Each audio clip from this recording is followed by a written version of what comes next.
ಮತ್ತೆ ನಮ್ಮ ಒಪ್ಪಂದವೂ ಹಾಗೆ. ಒಬ್ಬ ಗೊತ್ತಾದರೆ ಎಲ್ಲರೂ ಮತ್ತೆ ವನವಾಸಕ್ಕೆ ಬರಬೇಕು, ಮತ್ತೆ ಅಜ್ಞಾತವಾಸಕ್ಕೆ ಬರಬೇಕು. ಅದರಿಂದ ಏನು ಮಾಡೋದು ಅಂತ ಹೇಳಿದಾಗ ಅರ್ಜುನ ಹೇಳಿದ, ಇಯಂ ವನೇ ಮನುಷ್ಯೇಂದ್ರ ಮಹತಿ ದೃಶ್ಯತೆ ಶಮೀ ಭೀಮಶಾಖಾ ದುರಾರೋಹ ಶ್ಮಶಾನಸ್ಯ ಸಮೀಪತಃ. ಈ ಶ್ಮಶಾನದ ಸಮೀಪದಲ್ಲಿ ಒಂದು ದೊಡ್ಡ ಶಮಿ ವೃಕ್ಷ ಇದೆ, ಭೀಮಶಾಖ. ಅದು ನಾವು ನೋಡುವ ಪೀಚಲು ಶಮಿ ಗಿಡಗಳಲ್ಲ, ಬಹಳ ಗಟ್ಟಿಯಾದದ್ದು ಭೀಮಶಾಖ. ಅದನ್ನ ಉತ್ಪಥೇ ಚಾಪಿ ಜಾತೆ ಅಮನುಷ್ಯರಿ ಸೇವಿತೆ. ಅದು ದಾರಿ ಅಲ್ವೇ ಅಲ್ಲ. ಸ್ಮಶಾನದ ದಾರಿ ಒಂದು ಕಡೆದಾದರೆ ಅದರ ಪಕ್ಕದಲ್ಲಿ ಎಲ್ಲೋ ಇದೆ. ಸಾಮಾನ್ಯವಾಗಿ ಅಲ್ಲಿ ಯಾರೂ ಹೋಗೋದಿಲ್ಲ. ನಾವೇನು ಮಾಡೋಣ, ನಮ್ಮ ಚರ್ಮ ಏನಿದೆ ಅದನ್ನೆಲ್ಲ ಸುತ್ತಿ ಆಯುಧವನ್ನ ಒಂದು ಒಳ್ಳೆ ಮನುಷ್ಯರ ಆಕೃತಿಯನ್ನು ಮಾಡಿ ಅಲ್ಲಿ ಇಡೋಣ. ಆಮೇಲೆ ಗಟ್ಟಿಯಾಗಿ ಜೋರಾಗಿ ಅದರ ಬಗ್ಗೆ ಘೋಷಣೆ ಮಾಡೋಣ. ಆಮೇಲೆ ಯಾರಿಗೂ ಗೊತ್ತಾಗದಂತೆ ಪಟ್ಟಣದ ಒಳಗಡೆ ಹೋಗೋಣ. ಆಯಿತು ಅಂತ ಹೇಳಿ ಎಲ್ಲರೂ ಕೂಡ ತಮ್ಮ ಬಿಲ್ಲು, ಅದು ಉದ್ದ ಇರುತ್ತೆ, ನೆನ್ನೆ ಹೇಳಿದ್ನಲ್ಲ, ಉದ್ದ ಇರುತ್ತೆ ಬಿಲ್ಲು, ಯಾವತ್ತೂ ಹಿಂಗೆ ಬಾಕೊಂಡಿರಲ್ಲ, ಉದ್ದವಾದ ಬಿಲ್ಲು, ಅದನ್ನು ಬಗ್ಗಿಸಿ ಕಟ್ಟಬೇಕಲ್ವ, ಆ ಉದ್ದವಾದ ಬಿಲ್ಲು. ಆಮೇಲೆ ಗದೆ. ಗದೆ ಅಂದರೆ ನೀವು ಈಗ ನೋಡ್ತಾರಲ್ಲ, ಒಂದು ಕೋಲಿಗೆ ಕಿತ್ತಳೆ ಹಣ್ಣು ಸಿಕ್ಕಿಸಿಟ್ಟ ಹಾಗೆ ಹಾಗೆ ಗದೆ ಇರೋದಿಲ್ಲ. ಯಾಕೆಂದ್ರೆ ಅದು ಯುದ್ಧ ಮಾಡುವವರು ಗೊತ್ತು ಎಷ್ಟು ಪ್ರಾಬ್ಲಮ್ ಅಂತ. ಆ ರೀತಿ ಇರಲ್ಲ. ನೀವು ಹಳೆಯ ಮೂರ್ತಿಗಳಲ್ಲಿ ನೋಡಿ ಗದೆ ಹೇಗಿರುತ್ತೆ ಅಂತ, ಗದಾ ಮುದ್ರೆ ನೋಡಿ ಹೇಗಿರುತ್ತೆ. ಬುಡದಲ್ಲಿ ಹಿಡ್ಕೊಳ್ಳಿಕ್ಕೆ ಕ್ರಮವಾಗಿ ದೊಡ್ಡದಾಗಿರುತ್ತೆ, ಮತ್ತೆ ಹೀಗಾಗುತ್ತೆ. ಆದ್ದರಿಂದಾಗಿ ಈ ತರಹ ಡೋಮ್ ಇರೋಲ್ಲ ಗದೆಗೆ. ಆ ಗದೆಯನ್ನ, ಕತ್ತಿಯನ್ನ, ಎಲ್ಲ ತರಹದ ಆಯುಧಗಳನ್ನ ನೀಟಾಗಿ ಜೋಡಿಸಿದರಂತೆ. ಎಲ್ಲರೂ ಕೂಡ ಅವರವರ ಬಿಲ್ಲುಗಳನ್ನ, ಅವರವರ ಬಾಣಗಳನ್ನ, ಅವರವರ ಬತ್ತಳಿಕೆಯನ್ನ ಎಲ್ಲವನ್ನ ಬಿಚ್ಚಿ, ಕೆಲವು ಮೃಗಗಳ ಚರ್ಮವನ್ನು ತಂದು ಅಲ್ಲಿಗೆ ಜೋಡಿಸಿದರು. ಈ ರೀತಿ ಎಲ್ಲವನ್ನ ಸರಿ ಮಾಡಿ ಅದನ್ನ ಮನುಷ್ಯರ ಆಕೃತಿ ಕಾಣುವ ಹಾಗೆ ಶಮಿ ವೃಕ್ಷದಲ್ಲಿ ಕಟ್ಟಿ ಧರ್ಮರಾಜ ಪ್ರಾರ್ಥನೆ ಮಾಡಿದರಂತೆ.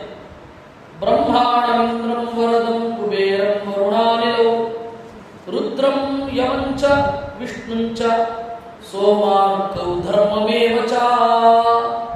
ಬ್ರಹ್ಮದೇವರು, ಇಂದ್ರ, ಕುಬೇರ, ವರುಣ, ವಾಯು, ವಾಯು ಅಂತ ಹೇಳಿದ್ರೆ ದಿಕ್ಪಾಲಕ, ರುದ್ರ, ಯಮ, ವಿಷ್ಣು, ವಿಷ್ಣು ಅಂದ್ರೆ ವರುಣ, ಸೋಮ, ಅರ್ಕ, ಯಮಧರ್ಮ, ಇಷ್ಟೂ ಜನರನ್ನು ಪ್ರಾರ್ಥನೆ ಮಾಡಿ ಪೃಥಿವೀಂ ಅಂತರಿಕ್ಷಂಚ ದಿಶಶ್ಚೋಪದಿಶಸ್ತಥಾ ವಸೂಶ್ಚ ಮರುತಶ್ಚೈವ ಜ್ವಲನಂ ಚಾತಿತೇಜಸಂ.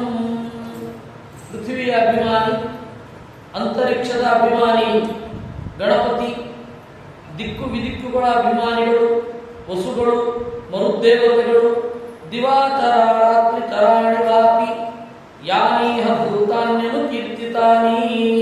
ಬೆಳಗ್ಗೆ ಓಡಾಡುವ ಪ್ರಾಣಿಗಳು, ರಾತ್ರಿ ಓಡಾಡುವ ಪ್ರಾಣಿಗಳು ಎಲ್ಲರಿಗೂ ನಮಸ್ಕರಿಸಿ ಸರ್ವಾಯುಧಾನೀಹ ಮಹಾಬಲಾನಿ ನ್ಯಾಸಂ ಮಹಾದೇವ ಸಮೀಪತೋಹಿ. ರುದ್ರದೇವರ ಹತ್ತಿರ ಈ ಆಯುಧಗಳನ್ನು ನ್ಯಾಸವಾಗಿ ಇಡುತ್ತೇವೆ ಅಂತ ಪ್ರಾರ್ಥನೆ ಮಾಡುವುದು. ಆಮೇಲೆ ವನಸ್ಪತಿಗಳು, ಮರಗಳ ಅಭಿಮಾನಿ ಯಾರು? ಚಂದ್ರ. ಏಷ ನ್ಯಾಸೋ ಮಯಾನ್ಯಸ್ತಃ ಸೂರ್ಯ ಸೋಮ ನಿಲಾಂತಿಕೆ. ನ್ಯಾಸ ಅಂದರೆ ಡೆಪಾಸಿಟ್ ಮಾಡೋದು ಅಂತ ಅರ್ಥ, ಮತ್ತದನ್ನು ವಾಪಸ್ ಕೊಡಬೇಕು. ಆದರೆ ನ್ಯಾಸವನ್ನು ರಕ್ಷಣೆ ಮಾಡುವುದು ಮನುಷ್ಯನೊಬ್ಬನ ಕರ್ತವ್ಯ, ಅದಕ್ಕೆ ದುಡ್ಡಿಸ್ಕೋಬಾರದು ಅಂತ. ಆದರೆ ಇವತ್ತು ನ್ಯಾಸ ಇಟ್ಟಿದ್ದಕ್ಕೆ ದುಡ್ಡಿಸ್ಕೋತಾರವರು. ಇದು ಭಾರತದಲ್ಲಿ ಹೀಗಿರಲಿಲ್ಲ. ನೀವು ಒಬ್ಬರ ಹತ್ರ ಡಿಪಾಸಿಟ್ ಆಗಿ ಇಟ್ಟರೆ ಅದವರು ಹೊಣೆ ಆಯ್ತೆ. ಆದ್ದರಿಂದ ಎಲ್ಲ ದೇವತೆಗಳಿಗೆ ಇದನ್ನು ನ್ಯಾಸ ಅಂತ ಹೇಳಿದ. ಆಮೇಲೆ ದೇವತೆಗಳ ಹತ್ರ ಪ್ರಾರ್ಥನೆ ಮಾಡಿದರಂತೆ. ವಿಶೇಷವಾಗಿ ಧರ್ಮರಾಜ ಹೇಳಿದ, ದೇವತೆಗಳೇ, ಇದನ್ನ 13 ವರ್ಷದ ಒಳಗಡೆ ಭೀಮಸೇನಿಗೆ ಖಂಡಿತ ಕೊಡಬೇಡಿ, ಅವನು ಎಲ್ಲರನ್ನು ಹೊಡೆದು ಬಿಡ್ತಾನೆ, ನಾವು ಮತ್ತೆ ವನವಾಸಕ್ಕೆ ಹೋಗಬೇಕಾಗತ್ತೆ ಎಂದ. ಸೋವತೀರ್ಯ ಮಹಾಪ್ರಾಜ್ಞ ಪಾಂಡವ ಸತ್ಯ ವಿಕ್ರಮ ಭೀಮಂ ಕಂಠೇ ಪರಿಶ್ವಜ್ಯ ಚಾನುನೀಯ ನರಾಧಿಪ. ಈ ರೀತಿ ಪ್ರಾರ್ಥನೆ ಮಾಡಿದ. ಭೀಮಸೇನ ಮುಖ ನೋಡಿದ. ಅಯ್ಯೋ ಪಾಪ ಅಂತ ಅನ್ನಿಸಿತು. ಯಾಕೆ ಅಂದ್ರೆ ಭೀಮನನ್ನು ಅಷ್ಟು ಅಂಡರ್ ಎಸ್ಟಿಮೇಟ್ ಮಾಡುತ್ತಲ್ಲ. ಬಹಳ ಬಲ ಇರುವವರಿಗೆ ಕೋಪವು ಕೂಡ ಕಂಟ್ರೋಲ್ ಇರುತ್ತೆ. ನೆನಪಿಟ್ಕೊಳ್ಳಿ, ಯಾರಿಗೆ ಬಲ ಬಹಳ ಇರುತ್ತೆ ಅವರಿಗೆ ಕೋಪನು ಕಂಟ್ರೋಲ್ ಅಲ್ಲಿರುತ್ತೆ. ಅದರಿಂದಾಗಿ ಭೀಮಸೇನ ಅವಿವೇಕಿ ಅಲ್ಲ. ಆದರೆ ತಪ್ಪಿ ನಾನು ಆ ರೀತಿ ಮಾತನಾಡಿದ್ನಲ್ಲ ಅಂತ ಧರ್ಮರಾಜನಿಗೆ ಒಳಗಡೆ ಕಷ್ಟ ಆಯಿತು. ಭೀಮನನ್ನ ಬಂದು ಅಪ್ಪಿಕೊಂಡು ಏನು ಅಂದ್ಕೊಳ್ಬೇಡ, ಬಾಯಿ ತಪ್ಪಿ ಬಂತು ಅಂತ. ದೈವತೆಭ್ಯೋ ನಮಸ್ಕೃತ್ಯ ಶಮೀಂ ಕೃತ್ವಾ ಪ್ರದಕ್ಷಿಣಂ. ಆಮೇಲೆ ದೇವತೆಗಳಿಗೆಲ್ಲ ನಮಸ್ಕಾರ ಮಾಡಿ ತಾವು ಆಯುಧವನ್ನು ಇಟ್ಟ ಶಮೀ ವೃಕ್ಷಕ್ಕೆ ಸುತ್ತು ಬಂದು ಆಮೇಲೆ ಗಟ್ಟಿಯಾಗಿ ಘೋಷಣೆ ಮಾಡಿದರಂತೆ, ಅಶೀತಿ ಶತವರ್ಷೇಯ ಮಾತಾಸ್ಮಾಕಮಿಹಾಂತಿಕೆ ಹಂತಕಾಲ ಪರಿಣಾಮ ಮೃತ್ಯೋಸ್ತು ವಶಮೇಯುಷಿ ನಚಾಗ್ನಿ ಸಂಸ್ಕಾರಮಿಯಂ ಪ್ರಾಪ್ತ ಕುಲಧರ್ಮತಃ. 800 ವರ್ಷಗಳ ನಮ್ಮ ತಾಯಿ ಸತ್ತಿದ್ದಾಳೆ. 800 ವರ್ಷಗಳ ನಮ್ಮ ತಾಯಿ ಸತ್ತಿದ್ದಾಳೆ. ನಮ್ಮ ಕುಲದಲ್ಲಿ ಸುಡುವುದು ಇರೋದಿಲ್ಲ. ಕೇವಲ ಮರದ ಮೇಲ್ಗಡೆ ಕಟ್ಟಿ ಹಾಕಿ ಬಿಡೋದಷ್ಟೇ ಅಂತ ಎಲ್ಲರಿಗೂ ಕೇಳುವ ಹಾಗೆ ಜೋರಾಗಿ ಹೇಳಿದರಂತೆ. ಯಸ್ಸಮ ಸಾಧ್ಯತೆ ಕಶ್ಚಿತ್ ತಸ್ಮಿನ್ ದೇಶೇ ಯದೃಚ್ಛಯ ಅಚಿರಾತ್ ತಸ್ಯ ಮರಣಂ ಭವಿಷ್ಯತಿ ನ ಸಂಶಯ. ಯಾರಾದರೂ ದಾರಿ ತಪ್ಪಿ ಬಂದ್ರೆ ಅವನು ಸಾಯ್ತಾನೆ ಅಂತ ಗಟ್ಟಿಯಾಗಿ ಕೆಲವರಿಗೆಲ್ಲ ಕೇಳುವ ಹಾಗೆ ಕಿರಿಚಿದ್ರು. ಊರ ಗಡಿಯಲ್ಲಿದ್ದವರಿಗೆ ಗೊತ್ತಾದ್ರೆ ಆಯಿತು. ಎಲ್ಲರಿಗೂ ಒಬ್ಬರಿಂದ ಒಬ್ಬರಿಗೆ ಸುದ್ದಿ ಹರಡುತ್ತೆ ಅಲ್ವೇ? ಅದಕ್ಕೆ ಅವರು ಆ ರೀತಿ ಹೇಳಿದ್ದು. ಸ್ಮಶಾನದ ಹತ್ತಿರದಲ್ಲಿರುವವರಿಗೆ ಇದೊಂದು ಎಚ್ಚರಿಕೆಯ ಗಂಟೆ ಅಂತ. ತದೇವ ಮುಚುಸ್ತೆ ತತ್ರ ಕುಲಧರ್ಮೋನ ಈದೃತ. ಇದು ನಮ್ಮ ಕುಲಧರ್ಮ ಅಂತ. ಅದರ ಪದ್ಧತಿ ನಂತರವೂ ಉಳ್ಕೊಂಡು ಬಂತು. ಪಾರ್ಸಿಗಳಲ್ಲಿ ಇವತ್ತಿಗೂ ಶವ ಸಂಸ್ಕಾರ ಹೀಗೇನೆ ಇರುವುದು. ಟವರ್ ಆಫ್ ಸೈಲೆನ್ಸ್ ಅಂತ ನೀವೆಲ್ಲ ಕೇಳಿರ್ತೀರ. ಮುಂಬೈನಲ್ಲಿದೆ, ಬೆಂಗಳೂರಿನಲ್ಲಿಯೂ ಇದೆ. ಆ ಟವರ್ ಆಫ್ ಸೈಲೆನ್ಸ್ ಮೇಲ್ಗಡೆ ಶವವನ್ನ ಹದ್ದು ಮೊದಲಾದ ಪಕ್ಷಿಗಳಿಗೆ ಇಟ್ಟು ಕೆಳಗಡೆ ಇಳಿದುಬಿಡ್ತಾರೆ. ಆ ರೀತಿ ಅದರಿಂದಾಗಿ ಆ ಪದ್ಧತಿ ಪಾರ್ಸಿಗಳಲ್ಲಿ ಉಳ್ಕೊಂಡು ಬಂದಿದೆ. ಪಾಂಡವರಿಂದ ಅದು ಶುರು ಆಗಿದೆ. ಅವರನ್ನು ಕೇಳಿದ್ರೆ ಅವರೇನು ಹೇಳ್ತಾರೆ ಗೊತ್ತಾ? ಅಗ್ನಿ ಶುದ್ಧ ಅಶುದ್ಧ ಆಕಾರದಲ್ಲ, ಅದಕ್ಕೆ ನಾವು ಬೆಂಕಿ ಕೊಡೋದಿಲ್ಲ ಅಂತ ಹೇಳ್ತಾರೆ. ಆದ್ರೆ ನಾವೇನ್ ಮಾಡ್ತೇವೆ ಅಂದ್ರೆ ಪೌರೋಹಿತ್ಯದಲ್ಲಿ ಆ ಅಗ್ನಿಯನ್ನ ಮತ್ತೆ ಪ್ರಾರ್ಥನೆ ಮಾಡ್ತೇವೆ, ನೀರು ಶುದ್ಧನಾಗು ಅಂತ. ಹಂಗೆ ನಮಗೂ ಅವರು ಇಬ್ಬರು ಅಗ್ನಿ ಪೂಜಕರೇ, ನಮಗೂ ಅವ್ರಿಗೂ ಇರುವಂತಹ ಡಿಫರೆನ್ಸ್. ಏವ ಮುಕ್ತೋ ಮಹಾಬಾಹು. ಈ ರೀತಿಯಾಗಿ ಹೇಳಿ ನಕುಲ ಸಹದೇವರು ಅದನ್ನು ಒಳ್ಳೆ ಚಂದ ಮಾಡಿ ಮನುಷ್ಯರ ಆಕೃತಿ ಇರುವ ಹಾಗೆ ಮಾಡಿ ಕೆಳಗಡೆ ಇಳಿಬೇಕಾದ್ರೆ ಒಂದು ಸ್ವಲ್ಪ ಹೇಳಿದ. ಶವ ಅಂದ್ರೆ ವಾಸನೆ ಬರದೇ ಇರುತ್ತೇನು, ಆದ್ದರಿಂದಾಗಿ ಯಾವುದಾದ್ರೂ ಪ್ರಾಣಿಯನ್ನು ತಂದು ಹಾಗೆ ಮೇಲ್ಗಡೆ ಇಟ್ಟುಬಿಡಿ. ಅವಾಗೇನಾಗುತ್ತೆ, ವಾಸನೆ ಬಂದಾಗ ಓ ಅಲ್ಲಿ ಶವ ಇದೆ ಅಂತ ಅಂದುಕೊಂಡು ಹೋಗೋದಿಲ್ಲ ಅಂತ ಹೇಳಿದಾಗ ಅಲ್ಲಿ ಹತ್ತಿರದಲ್ಲಿರುವ ಯಾವುದೋ ಪ್ರಾಣಿ ಅದು ಸತ್ತಿತ್ತು. ಸತ್ತ ಪ್ರಾಣಿಯನ್ನ ಅಲ್ಲಿ ಮೇಲ್ಗಡೆ ಕಟ್ಟಿ ಕೆಳಗಡೆ ಇಳಿದು. ಸರಿಯಾಗಿ ಕಟ್ಟಿದ್ದೀರಾ? ಕಟ್ಟಿದ್ದೀವಿ. ಆಯ್ತು, ಹೊರಡೋಣ ಅಂತ ಹೇಳಿ ಅವರೇನು ಮಾಡುವುದು, ಅನೇಕ ಶಬ್ದಗಳನ್ನು ಮಾಡ್ತಾ ಆಮೇಲೆ ಅವರವರು ಮಾತಾಡ್ಕೋಬೇಕಲ್ಲ, ಅದಕ್ಕೆ ಒಂದು ಗೂಢವಾದ ನಾಮವನ್ನು ಮಾಡಿಕೊಂಡು ಜಯೋ ಜಯೇಶೋ ವಿಜಯೋ ಜಯತ್ಸೇನೋ ಜಯದ್ಬಲಃ. ಜಯ ಜಯೇಶ ವಿಜಯ ಜಯತ್ಸೇನ ಜಯದ್ಬಲ. ಅಲ್ಲಿ ಕಂಕಾಂತ ಮಾತಾಡಿಸೋದ್ರೆ ಸರಿ ಹೋಗುವುದಿಲ್ಲ. ಅದರಿಂದಾಗಿ ಅಕಸ್ಮಾತ್ ಭೀಮಸೇನ ಅರ್ಜುನ ಸಿಗ್ತಾರೆ ಅಂತ ಇಟ್ಕೊಳ್ಳಿ, ಜಯ ಹೇಗಿದ್ದಾನೆ ಅಂತ ಕೇಳಿದ್ರೆ ಓ ಧರ್ಮರಾಜನನ್ನು ಕೇಳ್ತಾ ಇದ್ದಾರೆ ಅಂತ ಅರ್ಥ. ಜಯತ್ಸೇನ ಎಲ್ಲಿದ್ದಾನೆ ಅಂತ ಕೇಳಿದ್ರೆ ಅಲ್ಲಿ ಇದ್ದವ್ರು ಯಾರಿಗೂ ಅರ್ಥ ಆಗಲ್ಲ, ಇವ್ರು ಇಟ್ಟುಕೊಂಡ ಹೆಸರು. ಆದ್ದರಿಂದಾಗಿ ಜಯ ಜಯೇಶ, ಜಯ ಅಂತ ಧರ್ಮರಾಜನ ಹೆಸರು, ಜಯೇಶ ಅಂತ ಹೇಳಿ ಭೀಮಸೇನನ ಹೆಸರು, ವಿಜಯ ಅಂತ ಅರ್ಜುನನ ಹೆಸರು, ಜಯತ್ಸೇನ ಅಂತ ನಕುಲನ ಹೆಸರು, ಜಯದ್ಬಲ ಅಂತ ಹೇಳಿ ಸಹದೇವನ ಹೆಸರು. ಆಮೇಲೆ ಒಂದು ಕಡೆ ಜಾಗದಲ್ಲಿ ಕುಳಿತುಕೊಂಡು ಒಂದು ಒಳ್ಳೆ ಜಾಗದಲ್ಲಿ ಪಿತೃತರ್ಪಣವನ್ನು ಮಾಡಿದರಂತೆ. ಪಿತೃತರ್ಪಣವನ್ನು ಮಾಡಿ ನಮಗೆ ಹೋಗಲಿರುವ ಕೆಲಸ ನಿರ್ವಿಘ್ನವಾಗಿ ಆಗಬೇಕು, ಯಾರಿಗೂ ಗೊತ್ತಾಗಬಾರದು ಅಂತ ಹೇಳಿ ಪಿತೃಪೂಜೆಯನ್ನು ಮಾಡಿ, ಇವತ್ತಿಗೂ ನಾಂದಿ ಅಂದ್ರೆ ನಾಂದಿ ಶ್ರಾದ್ದ ಅಂತ ಅರ್ಥ. ನಾಂದಿ ಶ್ರಾದ್ದ ಅಂದರೆ ಶ್ರದ್ಧೆಯಿಂದ ಕೊಡುವುದು ಅಂತ.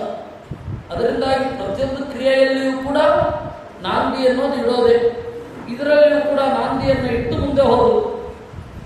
ಯುಧಿಷ್ಠಿರ ಹೇಳಿಕೊಂಡ, ನಾವು ಧರ್ಮನ ವರವನ್ನು ಪಡೆದಿದ್ದೇವೆ. ಯಮಧರ್ಮ ನೀವು ಯಾರಿಗೂ ತೋರೋದಿಲ್ಲ ಅಂತ ಹೇಳಿದ್ದಾನೆ. ಆದ್ದರಿಂದಾಗಿ ನಾವು ಹೊರಡೋಣ ಅಂತ ಹೇಳಿದ. ಅದರಂತೆ ಯಾವ್ಯಾವಾಗ ಯಾರ್ಯಾರು ಹೋಗಬೇಕು ಅಂತ ಅಂದುಕೊಂಡು ಮೊದಲು ಧರ್ಮರಾಜ ಹೋದ. ಸವೈ ದ್ವಿಜಾತಿ ತರುಣ ಸ್ತ್ರೀದಂಡ ಭೃತ್ ಕಮಂಡರು ಉಷ್ಣೀಷಧರೋ ವ್ಯಜಾಯತ. ಬ್ರಾಹ್ಮಣರ ವೇಷವನ್ನು ಧರಿಸಿಕೊಂಡ. ತ್ರಿದಂಡ ಭೃತ್ ಸನ್ಯಾಸಿಗಳ ತರಹ ದಂಡವನ್ನು ಇಟ್ಟುಕೊಂಡ. ಕಮಂಡರು ಉಷ್ಣೀಷಧರೋ ವ್ಯಜಾಯತ, ಕೈಯಲ್ಲಿ ಕಮಂಡರು, ತಲೆಯ ಮೇಲೆ ಪೇಟ. ಸುರಕ್ತ ಮಾಂಜಿಷ್ಠವರಾಂಬರ ಶಿಖಿ ಪವಿತ್ರ ಪಾಣಿ ದದೃಶೇತದಾದ್ಭುತಂ. ಕೆಂಪು ಬಣ್ಣದ ಬಟ್ಟೆಯನ್ನು ಉಟ್ಟ.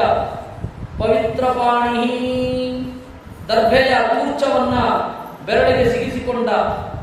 ಹಾಗೆ ಬೇರೆಯವರು ಕೂಡ ಅವರವರ ವೃತ್ತಿಗೆ ಯೋಗ್ಯವಾದ ವೇಷಗಳನ್ನು ಹಾಕಿಕೊಂಡು ಇವನೇನು ಮಾಡಿದ, ಸೀದಾ ಹೊರಟ. ನೃಪಸ್ತಥಾಕ್ಷಾಂ ಪರಿವೇಷ್ಟ್ಯವಾಸಸ. ಅವನ ಹತ್ತಿರ ದಾಳಗಳು ಇದ್ದವು.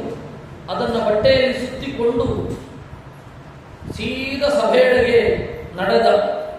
ಸಭಾಗತಂ ಪ್ರಾಂಜಲಿ ಭೃತ್ಯ ನಿವೃತ್ತಂ ವಿಚಿತ್ರ ನಾನಾವಿಧ ಶಸ್ತ್ರಪಾಣಿಭಿ. ಸಭೆಯಲ್ಲಿ ವಿರಾಟ ಕುಳಿತಿದ್ದಾನೆ. ಸುತ್ತಲೂ ಕೂಡ ಅವನ ಬಾಡಿಗಾರ್ಡ್ಸ್ ಆಯುಧಗಳನ್ನು ಹಿಡಿದು ನಿಂತಿದ್ದಾರೆ. ಇವನು ಸೀದಾ ಹೋದ. ಇವನನ್ನು ನೋಡ್ತಾನೆ ವಿರಾಟನಿಗೆ ಭಾರಿ ಆಶ್ಚರ್ಯ ಆಯಿತು. ಸಿತೋಚ್ಛ್ರಿತೋಷ್ಣೀಶ ನಿಬದ್ಧ ಮೂರ್ಧಜಂ ವಿಚಿತ್ರ ವೈಡೂರ್ಯ ವಿಕಾರ ಕುಂಡಲಂ. ಆ ವಿರಾಟನು ಕೂಡ ಚಂದದ ಪೇಟವನ್ನು ಧರಿಸಿಕೊಂಡಿದ್ದ. ಆಮೇಲೆ ತಲೆಗೂದಲನ್ನು ಕಟ್ಟಿಕೊಂಡಿದ್ದ.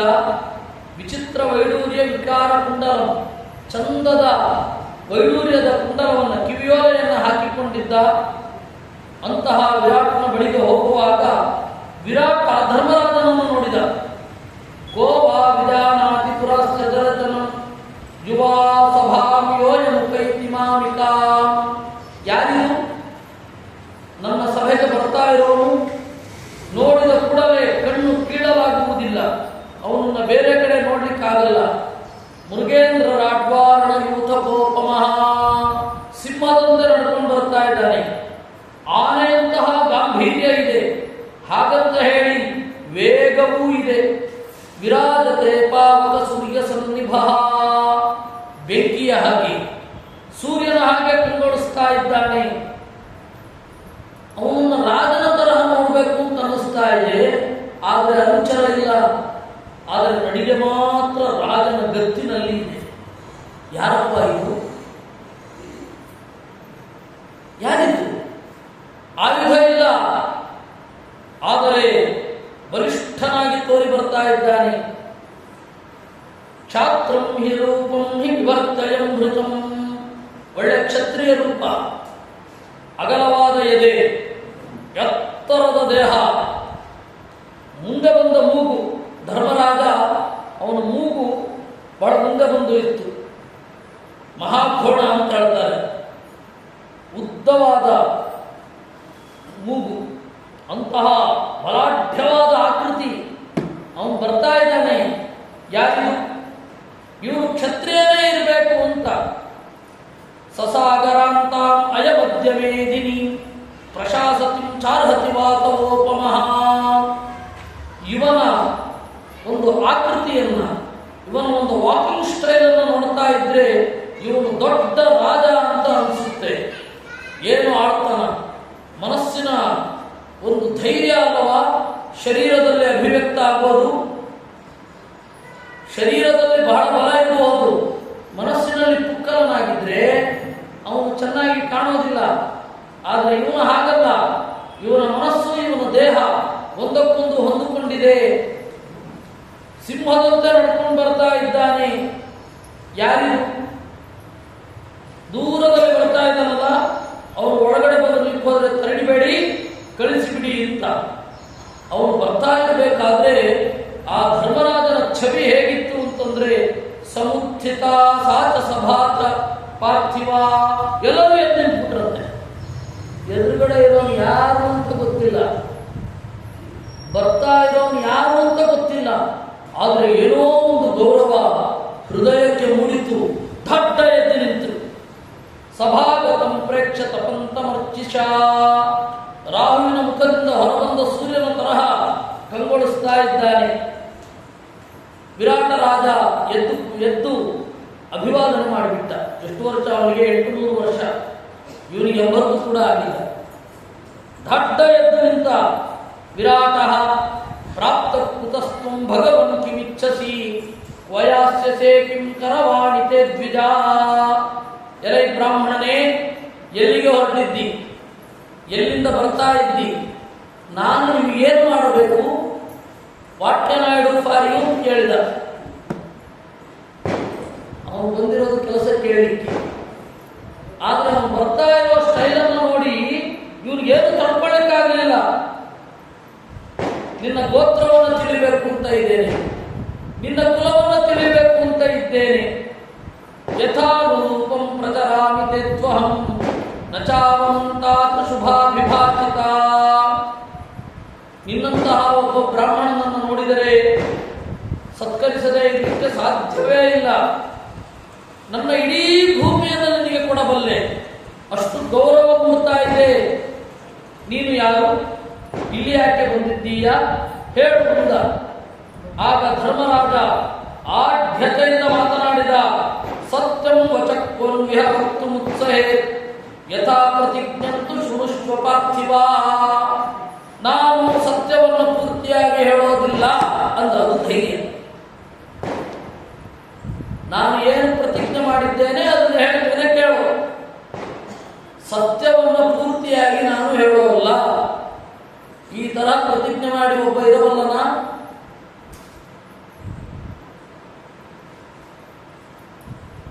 ಶ್ರುತಂಚ ಶೀಲಂಚ ಕುಲಂಚ ಕರ್ಮಮೇ. ನಾನು ಏನು ಕೇಳಿದ್ದೇನೆ, ನನ್ನ ಕುಲ ಏನು, ನನ್ನ ಶೀಲ ಏನು, ಅದ್ರ ಬಗ್ಗೆ ಹೇಳ್ತೇನೆ. ಗುರುಪದೇಶ ನಿಯಮಂ ದೃಢವ್ರತಂ. ನನಗೆ ಗುರುಗಳು ಉಪದೇಶ ಮಾಡಿದ್ದಾರೆ. ಕುಲದ ಒಳಿತಿಗಾಗಿ 1 ವರ್ಷ ಯಾರಿಗೂ ಗೊತ್ತಾಗದೇ ಇರು ಅಂತ ಹೇಳಿದ್ದಾರೆ. ಅದಕ್ಕೆ ಬಂದಿದ್ದೀನಿ. ಇದಂ ಶರೀರಂ ಮಮ ಪಶ್ಯಮಾನುಚಂ ಸಮಾವೃತಂ ಪಂಚಭಿರೇವ ಧಾತುಭಿಃ ದ್ವಿಜೋ ವ್ರತೇನಾಸ್ಮಿ. ಈಗ ವ್ರತದಿಂದ ನಾನು ಬ್ರಾಹ್ಮಣ. ಏನೋ ವ್ರತದಿಂದ ಬ್ರಾಹ್ಮಣನೇ ವಿನಃ ಹುಟ್ಟಿದ ಬ್ರಾಹ್ಮಣನಾಗಿ ಅಲ್ಲ. ಇದಂ ಶರೀರಂ, ನೋಡು ಇದು ಮನುಷ್ಯ ಶರೀರವೇ, ಪಂಚಭೂತಗಳೇ ಇರೋದು, ಇದೇ ಚರ್ಮ, ಇದೇ ಕಣ್ಣು, ಇದೇ ಕಿವಿ, ಹಾಗೇ ಇರೋದು. ಆಯ್ತಾ? ನನಗೆ 5 ಜನ ಪಿತೃಗಳು ಅಂದ್ರೆ ಅವನೇನು ಅರ್ಥ ಮಾಡ್ಕೊಳ್ಬೇಕು, ಪಂಚಭೂತಗಳಿಂದ ಇವನು ಶರೀರ ಆಗಿದೆ ಅಂತ ಹೇಳ್ತಾ ಇದ್ದಾನೆ ಅಂತ. ಇವನು ಹೇಳ್ತಾ ಇರೋದೇನು, 5 ಜನ. ಯಾರು?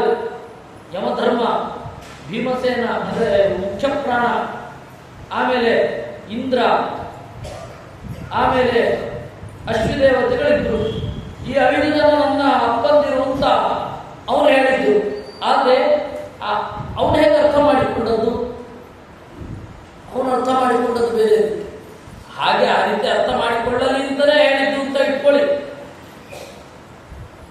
ಮನುಷ್ಯ ಜಾತಿತ್ವ ಅಚಿಂತಯನ್ನಹಂ ನ ಚಾಸ್ಮಿ ತುಲ್ಯ ಪಿತೃಭಿತ್ ಸ್ವಭಾವತಃ. ಈಗ ಮನುಷ್ಯನಾಗಿರುವುದರಿಂದ ನನ್ನ ತಂದೆಯಂತೆ ನಾನಿಲ್ಲ. ತಂದೆ ಯಾರು? ಯಮಧರ್ಮ. ಯಮಧರ್ಮನ ದೇವ ಸ್ವಭಾವದ ಶಕ್ತಿ, ಬಲ, ನಿದ್ರೆ ಇಲ್ಲದೆ ಇರೋದು. ದೇವತೆಗಳಿಗೆ ನಿದ್ರೆ ಇರೋದಿಲ್ಲ, ದೇವತೆಗಳು ನಿದ್ರೆ ನರಳು ಬೀಳೋದಿಲ್ಲ, ದೇವತೆಗಳಿಗೆ ಬೆವರೋದಿಲ್ಲ, ದೇವತೆಗಳ ಕಾಲು ನೆಲಕ್ಕೆ ತಾಗೋದಿಲ್ಲ, ದೇವತೆಗಳು ಕಣ್ಣು ರೆಪ್ಪೆ ಮಿಟಕಿಸುವುದಿಲ್ಲ.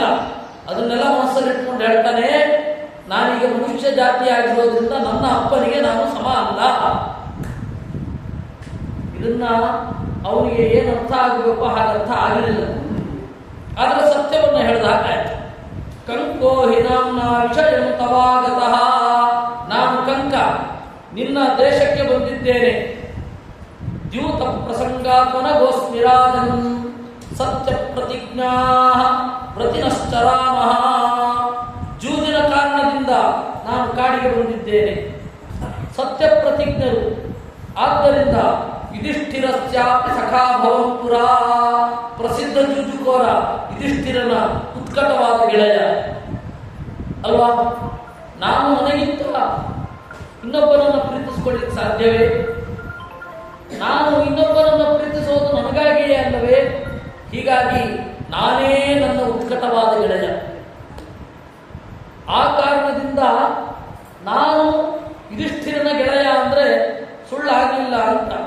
ಗೃಹೇ ತಪಸ್ಯೋಷಿತವಾನಹಂ ಚಿರಂ, ಅವನ ಮನೆಯಲ್ಲೇ ವಾಸ ಮಾಡಿದ್ದೇನೆ ಅಂತ. ಗೃಹ ಅಂದರೆ ಒಂದೇ ಮನೆ, ದೇಹವು ಕೂಡ ಗೃಹವೇ. ಗೊತ್ತಾಯ್ತಾ?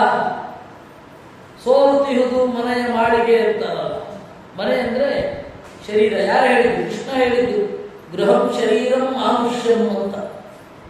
ಈಗ ಪುರಂದರದಾಸರ ಪದ್ಯ ಅರ್ಥ ಆಗಿರ್ಬೇಕಲ್ಲ. ಗುಣನಿಧಿಯೇ ನಿನ್ನ ಎತ್ತಿಕೊಂಡಿದ್ದರೆ ಮನೆಯ ಕೆಲಸವನ್ನು ಮಾಡುವರ, ಮನೆ ಅಂದರೆ ಶರೀರದ ಕೆಲಸ ಮಾಡಲ್ಲ, ನಿನ್ನ ಧ್ಯಾನ ಮಾಡ್ತಾ ಇದ್ರೆ ಅಂತ ಅರ್ಥ ಅದಕ್ಕೆ. ಆಯ್ತಾ? ಹಾಗೆ ಇಲ್ಲಿ ಗೃಹೇ, ಅವನ ಮನೆಯಲ್ಲೇ ನಾನು ವಾಸ ಮಾಡ್ತಾ ಇದ್ದೇನೆ. ರಾಜಾಸ್ಮಿತಸ್ಯ ಸ್ವಶರೀರವಾನ್ ಪುರ, ಅದರಿಂದಾಗಿ ಅದೇ ದೇಹದಲ್ಲಿ ನಾನು ರಾಜನಾಗಿದ್ದೆ ಅಂತ. ಅದು ಅವನಿಗೆ ಬೇರೆ ತರಹ ಅರ್ಥ ಆಯಿತು. ನನ್ನ ಅನುಗ್ರಹದಿಂದಲೇ, ನನ್ನ ಆಜ್ಞೆಯಿಂದಲೇ ಅನೇಕ ಕೆಲಸಗಳನ್ನು ಮಾಡ್ತಾ ಇದ್ರು. ಈಗ ಎಲ್ಲ ಕಡೆ ದುಃಖಿತನಾಗಿ ಅಲಿತಾ ಇದ್ದೇನೆ, ಎಲ್ಲಿಯೂ ನೆಮ್ಮದಿ ಇಲ್ಲ. ವೈಯಾಘ್ರಪದ್ಯೋಸ್ಮಿ ನರೇಂದ್ರ ಗೋತ್ರತಃ. ವ್ಯಾಘ್ರಪದ ಅಂತ ಹೇಳಿ ಒಬ್ಬ ಋಷಿ, ಅವನ ಗೋತ್ರದವನು ನಾನು. ತದೈವ ಸೌಖ್ಯಂ ಮೃಗಯಾಮಹೇ ವಯಂ.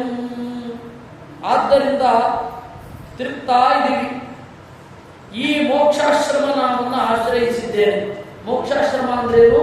ಸನ್ಯಾಸಾಶ್ರಮ. ಸನ್ಯಾಸಾಶ್ರಮವನ್ನು ಆಶ್ರಯಿಸಿ ತಿರುಗಾಡ್ತಾ ಇದ್ದೇನೆ. ನಮೇಸ್ತಿ ಮಾತಾ ನ ಪಿತಾ ನ ಬಾಂಧವಾ ನಮೇಸ್ತಿ ರೂಪಂ ನರತಿರ್ನ ಸಂತತಿ. ನನಗೆ ತಾಯಿ ಇಲ್ಲ, ಅಲ್ಲಿದ್ದಾಳೆ. ತಂದೆ ಇಲ್ಲ, ಸತ್ಯ. ಬಂಧುಗಳಿಲ್ಲ, ಈಗ ನಾನೊಬ್ಬನೇ ಇಲ್ಲಿ ಬಂದಿದ್ದೇನೆ. ನನಗೆ ಒಳ್ಳೆಯ ರೂಪ ಇಲ್ಲ, ಎಲ್ಲಿಯೂ ಸಂತೋಷ ಇಲ್ಲ, ನನಗೆ ಸಂತತಿಯೂ ಇಲ್ಲ. 1 ವರ್ಷದ ಮಟ್ಟಿಗೆ ಎಲ್ಲ ಬಿಟ್ಟಿದ್ದೀನಿ ಅಂತ. ಸುಖ ದುಃಖ ನನಗೆ ತುಲ್ಯ, ಏನು ಬಂದರೂ ಎದುರಿಸ್ತೇನೆ. ಸಂವತ್ಸರೇಣೇಹ ಸಮಾಪ್ಯತೆ ತ್ವಿದಂ. ಈ ವ್ರತ 1 ವರ್ಷದ ಒಳಗಡೆ ಮುಗಿಯುತ್ತೆ. ಆಯ್ತಾ? ಆದ್ದರಿಂದ ಇಲ್ಲಿರ್ಲಿಕ್ಕೆ ಬಂದಿದ್ದೀನಿ. ನಿನ್ನನ್ನು ಇಟ್ಕೊಂಡು ಏನ್ ಮಾಡೋದು ಅಂತ ಕೇಳ್ತ್ಯಾ? ಅಕ್ಷಾನ್ನಿವಕ್ತಂ ಕುಶಲೋಸ್ಮ್ಯಹಂ ಸದಾ. ಚೆನ್ನಾಗಿ ಜೂಜಾಡಬಲ್ಲೆ. ಜೂಜು ಅಂದ್ರೆ ಪಗಡೆಯೇ ಆಗಬೇಕಾಗಿಲ್ಲ, ಯಾವುದೇ ಜೂಜು. ಮೃಗದ್ವಿಜಾನಂಚ ಋತಾನಿ ಚಿಂತಯನ್ ನಿರಾಶ್ರಯ ಪ್ರೌರಜಿತೋಸ್ಮಿ ಭಿಕ್ಷುಭಿ. ಶಕುನಿಯ ಮಾತುಗಳನ್ನು ಕೇಳ್ತಾ ಇದ್ದೇನೆ. ಶಕುನಿ ಋತಾನಿ ಚಿಂತಯನು. ಶಕುನಿ ಅಂದರೆ ಪಕ್ಷಿ ಅಂತ ಒಂದು ಅರ್ಥ ಇದೆ. ಆ ಗಾಂಧಾರ ರಾಜನಿಗೂ ಶಕುನಿ ಅಂತ. ಶಕುನಿ ಋತಾನಿ ಅಂದರೆ ಅವನೇನಂತ ಅನ್ಕೊಂಡ, ಓ ಪಕ್ಷಿ ಭಾಷೆ ಬರುತ್ತೆ ಇವನಿಗೆ ಅಂತ ಅನ್ಕೊಂಡ.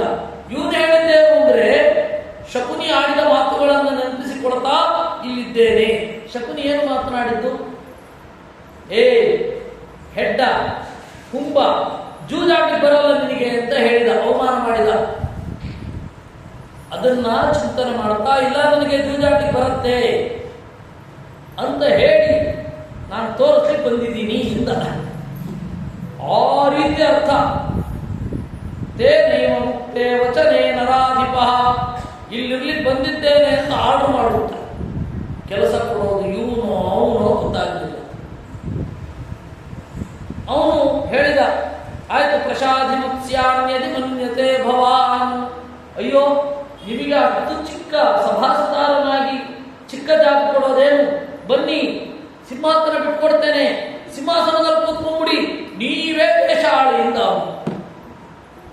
ಆ ತರಹದ ಏನು ಬೇಕಾದರೂ ತಿನ್ರಿ, ನನ್ನ ಮನೆಯಲ್ಲಿ ನಿಮಗೆ ನಿರಂಕುಶವಾದ ಭೋಗ, ಎಲ್ಲಿ ಬೇಕಾದರೂ ಹೋಗಬಹುದು, ಏನು ಬೇಕಾದರೂ ಮುಟ್ಟಬಹುದು, ಏನು ಬೇಕಾದರೂ ತಿನ್ನಬಹುದು, ನಿಮ್ಮ ಇಚ್ಛೆಗನುಗುಣವಾಗಿ ಇರಿ ಅಂತಂದ. ಆಗ ಯುಧಿಷ್ಠಿರ ಹೇಳಿದ, ಅತೋಭಿಲಾಷ ಪರಮೋನ ವಿದ್ಯತೆ ನಮೇ ವ್ರತಂ ಕಿಂಚನ ಧಾರಯೇಧನಂ. ಹಣ ತಗೊಂಡು ನಾನೇನು ಮಾಡಲಪ್ಪ, ನನಗೆ ಬರಬೇಕಾದ ಹಣ ಬೇರೆ. ಆದ್ದರಿಂದಾಗಿ ನೀನಿಷ್ಟು ಹೇಳಿದೆಲ್ಲ ಸಾಕು, ನಿಮ್ಮ ಮನೆಯಲ್ಲಿ ಇರ್ತೇನೆ. ನಭೋಜನಂ ಕಿಂಚನ ಸಂಸ್ಪೃಶೇತ್ವಿಹ ಭವಿಷ್ಯ ಭೋಜಿ ನಿಶಿತಕ್ಷಿತೀಶಯ. ನಾನು ಊಟವನ್ನು ಭವಿಷ್ಯವನ್ನು ಮಾತ್ರ ಉಣ್ಣುವುದು, ಅದು ಸ್ವಲ್ಪ. ನಿಶಿಚ ಕ್ಷಿತೀಶಯ, ರಾತ್ರಿ ನೆಲದಲ್ಲಿ ಮಲಗುವುದು. ಅದರಿಂದಾಗಿ ನಿನ್ನ ಯಾವ ಭೋಗವೂ ಬೇಡ. ನಾನು ಈ ರೀತಿ ಇರ್ತೇನೆ ಅಂದರೆ ಒಪ್ಪಿಕೋ, ನಾನು ಇರ್ತೀನಿ. ಏವಂತು ರಾಜ್ಞ ಪ್ರಥಮ ಸಮಾಗಮ ಬಭೂವ ಮಾತ್ಸ್ಯಸ್ಯ ಯುಧಿಷ್ಠಿರಸ್ಯ ಚ. ಈ ರೀತಿಯಾಗಿ ಮೊದಲನೇ ದಿವಸ ಬಂದ, ಅಲ್ಲಿಯೇ ಅವನು ಉಳಿದುಕೊಂಡ ಅನ್ನುವಲ್ಲಿಗೆ 7ನೇ ಅಧ್ಯಾಯ ಮುಗಿತು. ಅಥಾಪರಸ್ಯಾಂ ದಿಶಿ ಭೀಮ ವಿಕ್ರಮ. ಇನ್ನೊಂದು ದಿಕ್ಕಿನಿಂದ ಮಾರನೇ ದಿವಸ ಭೀಮ ಬಂದ. ಅಸಿ ಪ್ರವೇಚೆ ಪ್ರತಿಮುಚ್ಯ ಚಾಣಕೆ ಖಜಂಚ ದರ್ವಿಂಚ ಕರೇಣ ಧಾರಯನ್. ಗಟ್ಟಿಯಾದ ಶಾಣಕ ಬಟ್ಟೆಯನ್ನು ಬಿಗಿದು ಕಟ್ಟಿದ್ದ.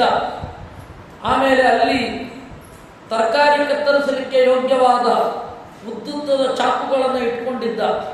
ಖಜಂಚ ದರ್ವಿಂಚ ಕರೇಣ ಧಾರಯನ್. ಖಜ ಅಂತಂದ್ರೆ ಈ ಬಾಣಾಲೆ ಅಂತ ಹೇಳ್ತಾರಲ್ಲ ಅದು. ಆಮೇಲೆ ದರ್ವಿ ಅಂತ ಹೇಳಿದ್ರೆ ಸೌಟ್ ಹಿಡ್ಕೊಂಡು ಬಂದ. ಆಮೇಲೆ ಪಾನಕರಾಗ ಶಾಡವೈಹಿ, ಬೇರೆ ಬೇರೆ ತರಹದ ಹಣ್ಣುಗಳನ್ನು ಇಟ್ಟುಕೊಂಡಿದ್ದ. ಕಿಲಾ ಸಮಾಲಂಬ್ಯ ಕರೇಣ ಚಾಯ ಚಾಯಸಂ ಸಶಂಗ ಬೇರಾರ್ದ್ರಕ ಭೂಸ್ತೃಣಾಂಕುರಂ. ಅದಾದ ಮೇಲೆ ಒಂದು ಪಾತ್ರೆ, ಆ ಪಾತ್ರೆಯಲ್ಲಿ ಏನು ಮಾಡಿದ್ದ, ಈ ಶುಂಠಿಯ ಬೇರು, ಆ ಶುಂಠಿಯ ಬೇರನ್ನು ಇಟ್ಟುಕೊಂಡಿದ್ದ. ಥರಥರದ ಹುಲ್ಲುಗಳನ್ನು, ಥರಥರದ ಸಸ್ಯಗಳನ್ನು ಇಟ್ಟುಕೊಂಡು ಬಂದ. ಗಂಭೀರ ರೂಪ ಪರಮೇಣ ತೇಜಸ, ಗಂಭೀರವಾಗಿ ನಡ್ಕೊಂಡು ಬರ್ತಾ ಇದ್ದಾನೆ.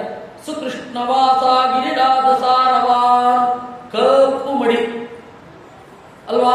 ಹೊಗೆಯಲ್ಲಿ ಕೆಲಸ ಮಾಡ್ತಾ ಇದ್ರೆ ಮಡಿ ಕಪ್ಪಾಗಲೇಬೇಕು. ಕಪ್ಪು ಮಡಿ ಉಟ್ಕೊಂಡು ಬಂದ. ಸಭಾಗತೋ ವಾರ್ಣ ಯೂಥ ಕೋಪಮಃ. ಅವನು ನೋಡಿದ ದೂರದಿಂದ ಭೀಮಸೇನ ಬರ್ತಾ ಇದ್ದಾನೆ. ಆನೆಯ ಹಾಗೆ ನಡ್ಕೊಂಡು ಬರ್ತಾ ಇದ್ದಾನೆ. ಎಲ್ಲ ದಿಕ್ಕುಗಳನ್ನು ಪದೇ ಪದೇ ನೋಡ್ತಾ ಇದ್ದಾನೆ. ಅವನಿಗಿಂತ ಬಾಡಿ ಲ್ಯಾಂಗ್ವೇಜ್ ಒಂದು ಸ್ವಲ್ಪ ಡಿಫ್ರೆಂಟ್ ಆಗಿರ್ಬೇಕಲ್ಲ. ಅವನ ಥರನೇ ಬಂದ್ಬಿಟ್ರೆ ಅದಕ್ಕೆ ಸುತ್ತಲೂ ನೋಡಿಕೊಂಡು ಸಂದೇಹವೋ ಎನ್ನುವಂತೆ ನಟಿಸಿಕೊಂಡು ಬರ್ತಾ ಇದ್ದ. ಸಮೀಕ್ಷ ವೈಕ್ಲಭ್ಯ ಉಪೇ ಇವಾಂಚನೈ ಜನಾಶ್ಚ ಭೀತಾ ಪರಿತ ಪ್ರಸರ್ಪಿರೇ. ಅವನು ಬರೋದನ್ನು ನೋಡಿದಾಗ ಜನರಿಗೆ ಏನೋ ಒಂದು ಭಯ. ಅದು ತನ್ನ ವ್ಯಕ್ತಿತ್ವದಿಂದ ಉಂಟಾಗುವ ಭಯ. ಅದರಿಂದ ಸುತ್ತಮುತ್ತಲೂ ಚಲ್ಲಾಪಿಲ್ಲಿ ಆದರಂತೆ. ಇವನು ನೋಡಿದ, ಇದ್ಯಾರಿದು? ಕೋಯಂ ಯುವ ವಾರಣ ರಾಜಸನ್ನಿಭ. ಯಾರಿದು? ವ್ಯೂಢಾಂತರಾಂಸಃ. ಈ ತೋಳುಗಳು ಅದ್ಭುತವಾಗಿ ಕಡೆದಂತಿವೆ. ನಾಕ್ಷತ್ರಿಯೋ ನೂನಮಯಂ ಭವಿಷ್ಯತಿ. ಇವನು ಕ್ಷತ್ರಿಯನಾಗಿರ್ಲಿಕ್ಕೆ ಬೇಕು. ಯಾಕೆಂದ್ರೆ ಆ ತರಹದ ತೋಳಿದೆ, ಉಬ್ಬಿದ ಎದೆ ಇದೆ, ಆ ತರಹ ಇದೆ ನೀನು. ನಾ ಭೂಮಿಪೋಯಂತ ಮತಿರ್ಮಮೇತಿ ಚ. ಚೆನ್ನಾಗಿ ಯುದ್ಧ ಮಾಡಬಲ್ಲ ಅಂತ ಅನ್ನಿಸ್ತಾ ಇದೆ. ಯಾವುದನ್ನು ನೋಡಿದರೂ ಹೆದರಿಕೆ ಇಲ್ಲ ಅಂತ ಅನ್ನಿಸ್ತಾ ಇದೆ ಅಂತ ಹೇಳಿ ಬರ್ತಾ ಇರಬೇಕಾದ್ರೆ ಸೀದಾ ಹತ್ತಿರಕ್ಕೆ ಬಂದ. ನೋಡಿ, ಅಲ್ಲಿದ್ದಾನೆ ಅಂತನ್ನುವಾಗ ನಡ್ಕೊಂಡು ಬರ್ತಾ ಇದ್ದಾನೆ. ಅವನಿಂದ ಕಣ್ಣು ಕೀಳಲಾಗಲೇ ಇಲ್ಲ. ಅವನ ಬರಹ, ಅವನ ಒಂದು ಬರುವ ಶೈಲಿ, ಅವನ ಬಾಡಿ ಲ್ಯಾಂಗ್ವೇಜ್ ಎಲ್ಲವನ್ನು ನೋಡ್ತಾ ಇರಬೇಕಾದ್ರೆ ಹತ್ತಿರ ಬಂದ. ಹತ್ತಿರ ಬಂದಾಗ ಕೇಳಿದ, ಯಾರು ನೀನು ಅಂತ. ತ್ವಾಂ ಜೀವಿತು ಚಕ್ರ ಸಮಾಗತೋಸ್ಮ್ಯಹಂ. ನಿನ್ನಲ್ಲಿಗೆ ವಾಸ ಮಾಡಲಿಕ್ಕೆ ಬಂದಿದ್ದೇನೆ, ನನಗೆ ಆಶ್ರಯ ಕೊಡಬೇಕು ಅಂತ. ನರೇಂದ್ರ ಸೂದೋಸ್ಮಿ ಚತುರ್ಥ ವರ್ಣ ಭಾಗ್. ನನಗೆ ನಾನು ಸೂದ, ವೇದ ಗೀತ ಎಲ್ಲ ಗೊತ್ತಿಲ್ಲ, ನಾನು ಒಬ್ಬ ಸೂದ ಅಂತ ಹೇಳಿದ. ನಾನೊಬ್ಬ ಸೂದ.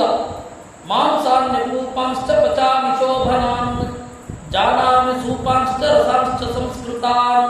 ಸೂಪವನ್ನು ಬಲ್ಲೆ. ಸೂಪ ಅಂದರೆ ನಾನು ನಿನ್ನೆ ಹೇಳಿದ್ದೆ, ಸೂಪಗಳನ್ನು ಮಾಡಬಲ್ಲೆ. ಆಮೇಲೆ ಚೆನ್ನಾದ ರಸಗಳು, ಎಲ್ಲ ತರಹದ ಜ್ಯೂಸ್ಗಳನ್ನು ಮಾಡಬಲ್ಲೆ. ಮಾಂಸಾನಿ ಅಪೂಪಾಂಶ್ಚ ಪಚಾಮಿ ಶೋಭನಾನ್. ಒಳ್ಳೆ ಅಪೂಪ. ಅವಾಗ ಅವರು ಮಾಂಸ ತಿಂತಾ ಇದ್ರು, ಏಕೆಂದ್ರೆ ಕ್ಷತ್ರಿಯರು ಮಾಂಸ ತಿಂತಾ ಇದ್ರು. ಮಾಂಸಗಳನ್ನು ಮಾಡಬಲ್ಲೆ. ಅಪೂಪ ಅಂದರೆ ನಿಜವಾಗಿ ಇಡ್ಲಿ ಇರ್ತಾರೆ. ಅಪೂಪ ಅಂದರೆ ನಾವು ಈಗ ಮಾಡುವ ಈ ಉತ್ತರ ಕರ್ನಾಟಕದ ಕಡೆ ಅತ್ರಾಸ್ ಅಂತಾರೆ.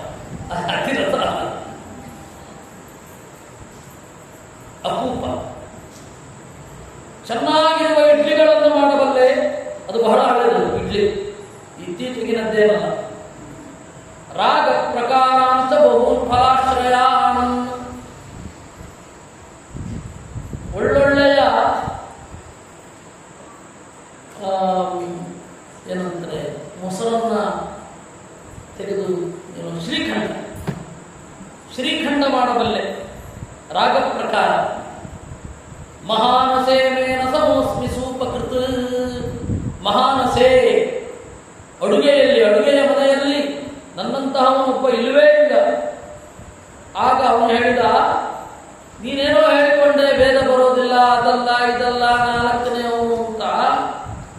ಓಹೋ, ನಿನ್ನ ದೇಹವನ್ನು ನೋಡ್ತಾ ಇದ್ರೆ ದೊಡ್ಡ ಸೇನೆಯನ್ನು ಮುನ್ನಡೆಸಬಲ್ಲ ಶಕ್ತಿ ನಿನಗೆ ಕಾಣಿಸ್ತಾ ಇದೆ.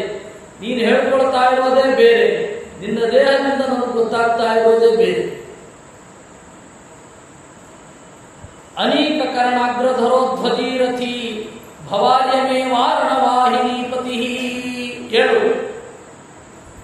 ನನ್ನ ಸೇನೆಯ ಅಧಿಪತಿಯಾಗು, ನನ್ನ ಸೈನಿಕರಿಗೆ ಆರ್ಡರ್ ಮಾಡು, ಈ ರೀತಿ ಹೊಡಿಬೇಕು ಶತ್ರುಗಳನ್ನ ಅಂತ. ಅದಕ್ಕೆ ಯೋಗ್ಯ. ಸೇನಾಧಿಪತಿಯಾಗು, ಈ ಕೆಲಸ ನಿನಗೆ ಯಾಕೆ? ಅದಕ್ಕೆ ಅವನು ಹೇಳಿದ, ಇಲ್ಲ ಇಲ್ಲ, ನಾಣ್ಯಂ ಋಣೇ ತ್ವಾಮಹಮೀದೃಶಂ ಪದಂ. ನೀನು ಹೇಳಿದ ಕೆಲಸ ನಾನು ಮಾಡಲ್ಲ, ನಾನು ಹೇಳಿದ ಕೆಲಸನೇ ಆಗಬೇಕು ಅಂತ. ಈಗ ಇಲ್ಲಿ ರಾಜ ಯಾರು, ಕೆಲಸ ತಗೊಳ್ತಾ ಇರೋನು ಯಾರು? ಬಹಳ ವಿಚಿತ್ರ. ಆಯ್ತು, ನಿನಗೆ ಈ ಕೆಲಸ ಕೊಡ್ತೀನಿ ಇಂದ. ನೀನು ಕೊಡೋ ಕೆಲಸ ಎಲ್ಲ ನಾನು ಮಾಡ್ಲಿಕ್ಕಾಗಲ್ಲ, ನಾನು ಹೇಳೋ ಕೆಲಸ ನೀನು ನನಗೆ ಕೊಡಬೇಕು ಅಂತ ಆರ್ಡರ್ ಮಾಡಿದ. ಕೆಲವೊಮ್ಮೆ ಆ ಗತ್ತು ಏನ್ ಮಾಡುವುದು ಹೋಗಲ್ಲ. ಯುಧಿಷ್ಠಿರಸ್ಯಾಸ್ಮಿ ಮಹಾನತೆ ಪುರ ಬಭೂವ ಸರ್ವ ಪ್ರಭುರನ್ನಪಾನದ. ಯುಧಿಷ್ಠಿರ ಗೊತ್ತಾ?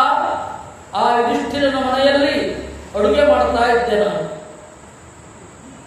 ಭೀಮೋ ಮಹಾನತಾಧ್ಯಕ್ಷ ಅಂತ ಭಾಗವತ 10ನೇ ಸ್ಕಂಧ. ಭೀಮಸೇನ ರಾಜಸೂಯ ಯಾಗದಲ್ಲಿ ಅಡುಗೆಯನ್ನು ನೋಡ್ಕೊಳ್ತಾ ಇದ್ದ. ಬಲೇ ತುಲ್ಯಶ್ಚ ನ ವಿದ್ಯತೆ ಮಯಾ ನಿಯುದ್ಧ ಚೀಲೋಸ್ಮಿ ಸದಾ ಹಿ ಪಾರ್ಥಿವ. ಬಲದಲ್ಲಿ ನನಗೆ ತುಲ್ಯನಿಲ್ಲ, ಆದ್ದರಿಂದಾಗಿ ರೆಸ್ಲಿಂಗ್ ಮಾಡಬಲ್ಲೆ, ಆನೆಗಳನ್ನ ಸಿಂಹಗಳನ್ನ ನಾನು ಹೊಡೆಯಬಲ್ಲೆ. ಮಲ್ಲರಿದ್ರೆ ಹೇಳು, ಆದರೆ ಒಂದು ನೀನು ಹೇಳಿದ ಕೆಲಸ ನಾನು ಮಾಡಲಿಕ್ಕಾಗಲ್ಲ. ಪ್ರಸಾದಿಮಾಂ ಸೂದಪದೇ ಯದಿ ಇಚ್ಛಸಿ. ನೀನು ಅಡುಗೆಯವನಾಗಬೇಕು ಅಂತ ನಾನು ಅಂದುಕೊಂಡಿದ್ದೀನಿ. ನೀನು ಹಾಗೆ ಅಂದುಕೊಂಡ್ರೆ ಇರ್ತೇನೆ, ಇಲ್ಲಾಂದ್ರೆ ಹೊರಟೋಗ್ತೇನೆ ಅಂತಂದ. ಆಯ್ತು. ಏವಂ ನಮನ್ಯೇ ತವ ಕರ್ಮ ಕುತ್ಸಿತಂ ಸಮುದ್ರನೇಮಿಂ ಪೃಥಿವೀಂ ತ್ವಮರ್ಹಸಿ. ಅಲ್ಲಪ್ಪ, ಇಷ್ಟು ಚೆನ್ನಾದ ಆಕೃತಿ, ಕಣಕಣದಲ್ಲೂ ನಿನ್ನ ವಿದ್ಯೆ ಗೊತ್ತಾಗ್ತಾ ಇದೆ, ನಿನ್ನ ಬಲ ಗೊತ್ತಾಗ್ತಾ ಇದೆ, ಎಲ್ಲವನ್ನು ಕಂಟ್ರೋಲ್ ಮಾಡುವ ಕೆಪಾಸಿಟಿ ಗೊತ್ತಾಗ್ತಾ ಇದೆ. ನೀನ್ಯಾಕಯ್ಯ ಈ ತರಹದ ಕೆಲಸ ಮಾಡ್ತಿ? ಇಲ್ಲ ಇಲ್ಲ, ನಾನು ಹೀಗೆ ಮಾಡೋದು ಅಂತ. ಆಯ್ತು, ಇಂತಹ ವ್ಯಕ್ತಿಯನ್ನು ಕಳ್ಕೊಳ್ಬಾರದು ಅಂತ ಹೇಳಿ ತಥಾಸ ಭೀಮಃ ನಿಹಿತೋ ಮಹಾನತೆ. ಈ ರೀತಿ 8ನೇ ಅಧ್ಯಾಯ. ಅಥಾಪರೋ ದೃಶ್ಯತ ವರ್ಣವಾನ್ಯವಾ. ಮಾರನೇ ದಿವಸ ಇನ್ನೊಬ್ಬನನ್ನ ಕಂಡ.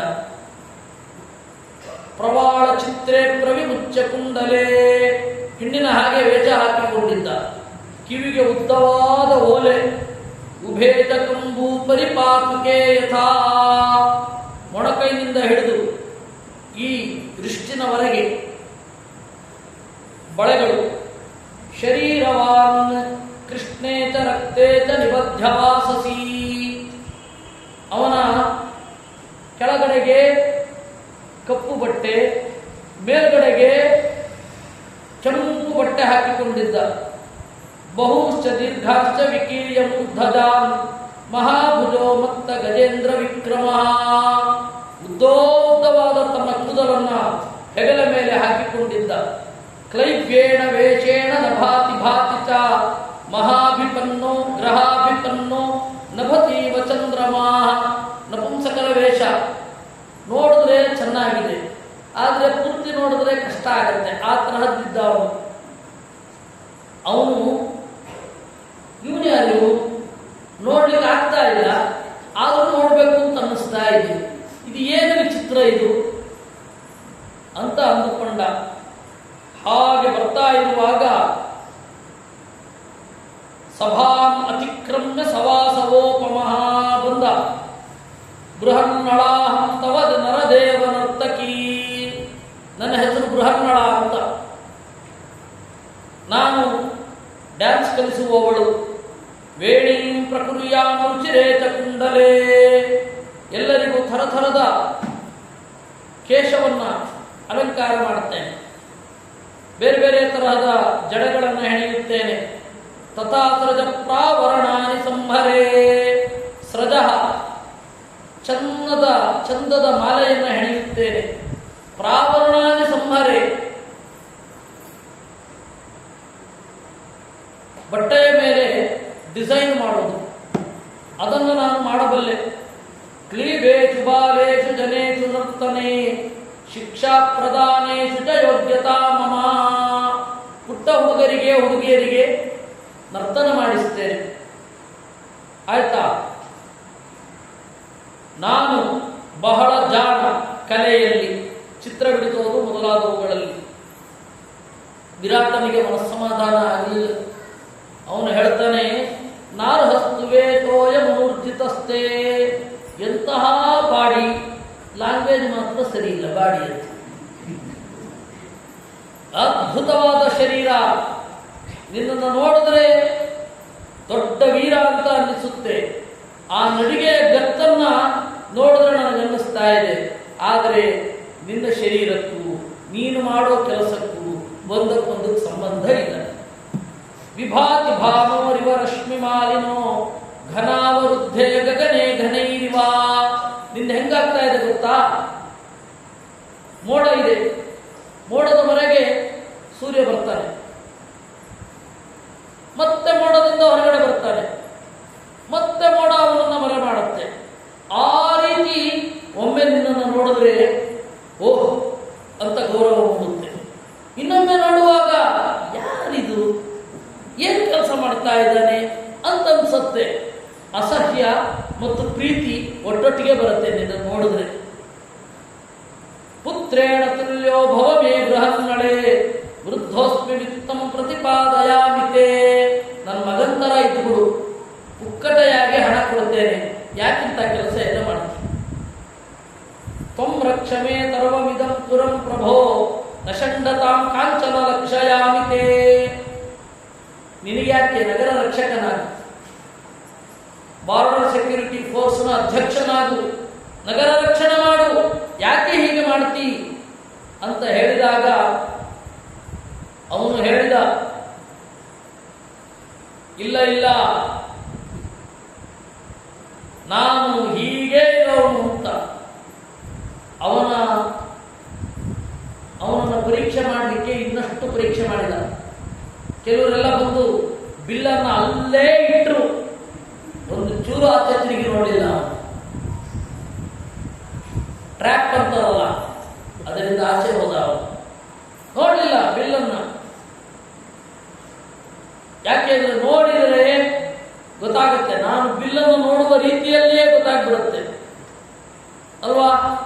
ಪರಿಣತ ಡ್ರೈವರ್ ಅನ್ನೊಬ್ಬ ಸ್ಟೇರಿಂಗ್ ಅಣಿಯ ರೀತಿಯಲ್ಲಿ ಗೊತ್ತಾಗುತ್ತೆ ಇವ್ರಿಗೆ ಎಷ್ಟು ವರ್ಷದ ಎಕ್ಸ್ಪೀರಿಯನ್ಸ್ ಅಂತ. ಹಾಗೆ ಪ್ರತಿಯೊಂದರಲ್ಲಿ ಒಬ್ಬ ಪರಿಣತ ಇರ್ತಾನೆ, ಒಳ್ಳೆ ಎಕ್ಸ್ಪೀರಿಯನ್ಸ್ ಇರುತ್ತೆ, ಎಕ್ಸ್ಪರ್ಟೈಸ್ ಇರುತ್ತೆ. ಅವನು ಹೆಂಗಿರ್ತಾನೆ ಗೊತ್ತಾಗುತ್ತೆ, ಆಯಾ ಕ್ಷೇತ್ರದಲ್ಲಿ ಅವರು ನೋಡಿದ್ರೆ ಗೊತ್ತಾಗುತ್ತೆ. ಅದಕ್ಕೆ ಅವನು ಆಚೆ ನೋಡಲೇ ಇಲ್ಲ. ನೃತ್ಯಾಮಿ ಗಾಯಾಮಿ ವಾದಯಾಮ್ಯಹಂ. ಅದಕ್ಕೆ ಅವನು ಹೇಳಿದ, ಊದೋದು ಬಾರಿಸೋದು ನುಡಿಸೋದು ಇದ್ರೆ ಹೇಳಿ, ತಬಲ ಬಾರಿಸ್ತೇನೆ, ವೀಣೆ ನುಡಿಸ್ತೇನೆ, ಆಯ್ತೆ, ಹಾಡ್ತೇನೆ, ಕುಣಿತೇನೆ, ಅದು ಬಿಟ್ಟು ಈ ತರಹ ಎಲ್ಲ ನನಗೆ ಹೇಳಬೇಡಿ. ಪ್ರಣರ್ತನೆ ಕೌಶಲ ನೈಪುಣಂ ಮಮ. ಅದರಿಂದಾಗಿ ನರ್ತಕಿಯಾಗಬಲ್ಲೆ. ನಿನ್ನ ಮಗಳು ಇದ್ರೆ ಮಗಳಿಗೆ ನರ್ತಕಿಯಾಗಿ ಇರ್ತೇನೆ, ಅದಕ್ಕಾಗಿ ನಾನಿಲ್ಲಿ ಬಂದದ್ದು. ಅದಕ್ಕೆ ಅವನು ಸೋತ. ಇಲ್ಲ ಅಂದ್ರೆ ಇವನು ಹೊರಟೋಗ್ತಾನೆ. ಇಂತಹ ಒಳ್ಳೆ ಜನವನ್ನು ಕಳ್ಕೊಳ್ಳಿಕ್ಕೆ ಇಷ್ಟ ಇಲ್ಲ. ಹಾಗಂತ ಹೇಳಿ ನಾನು ಹೇಳಿ ನೋಡಿದೆ, ನೋಡಪ್ಪ ಈ ತರಹ ಮಾಡಬೇಡ ಅಂತ. ಮಾಡಲಿಲ್ವಲ್ಲ ಅವನು. ಹಣೆ ಬರಹ ಇವನು ಈ ಕೆಲಸದಲ್ಲೇ ಇರಲಿ, ಆಯ್ತು ನನ್ನ ಮಗಳಿಗೆ ಡ್ಯಾನ್ಸ್ ಕಲಿಸ್ಕೊಂಡಿರು ಅಂತಂದ.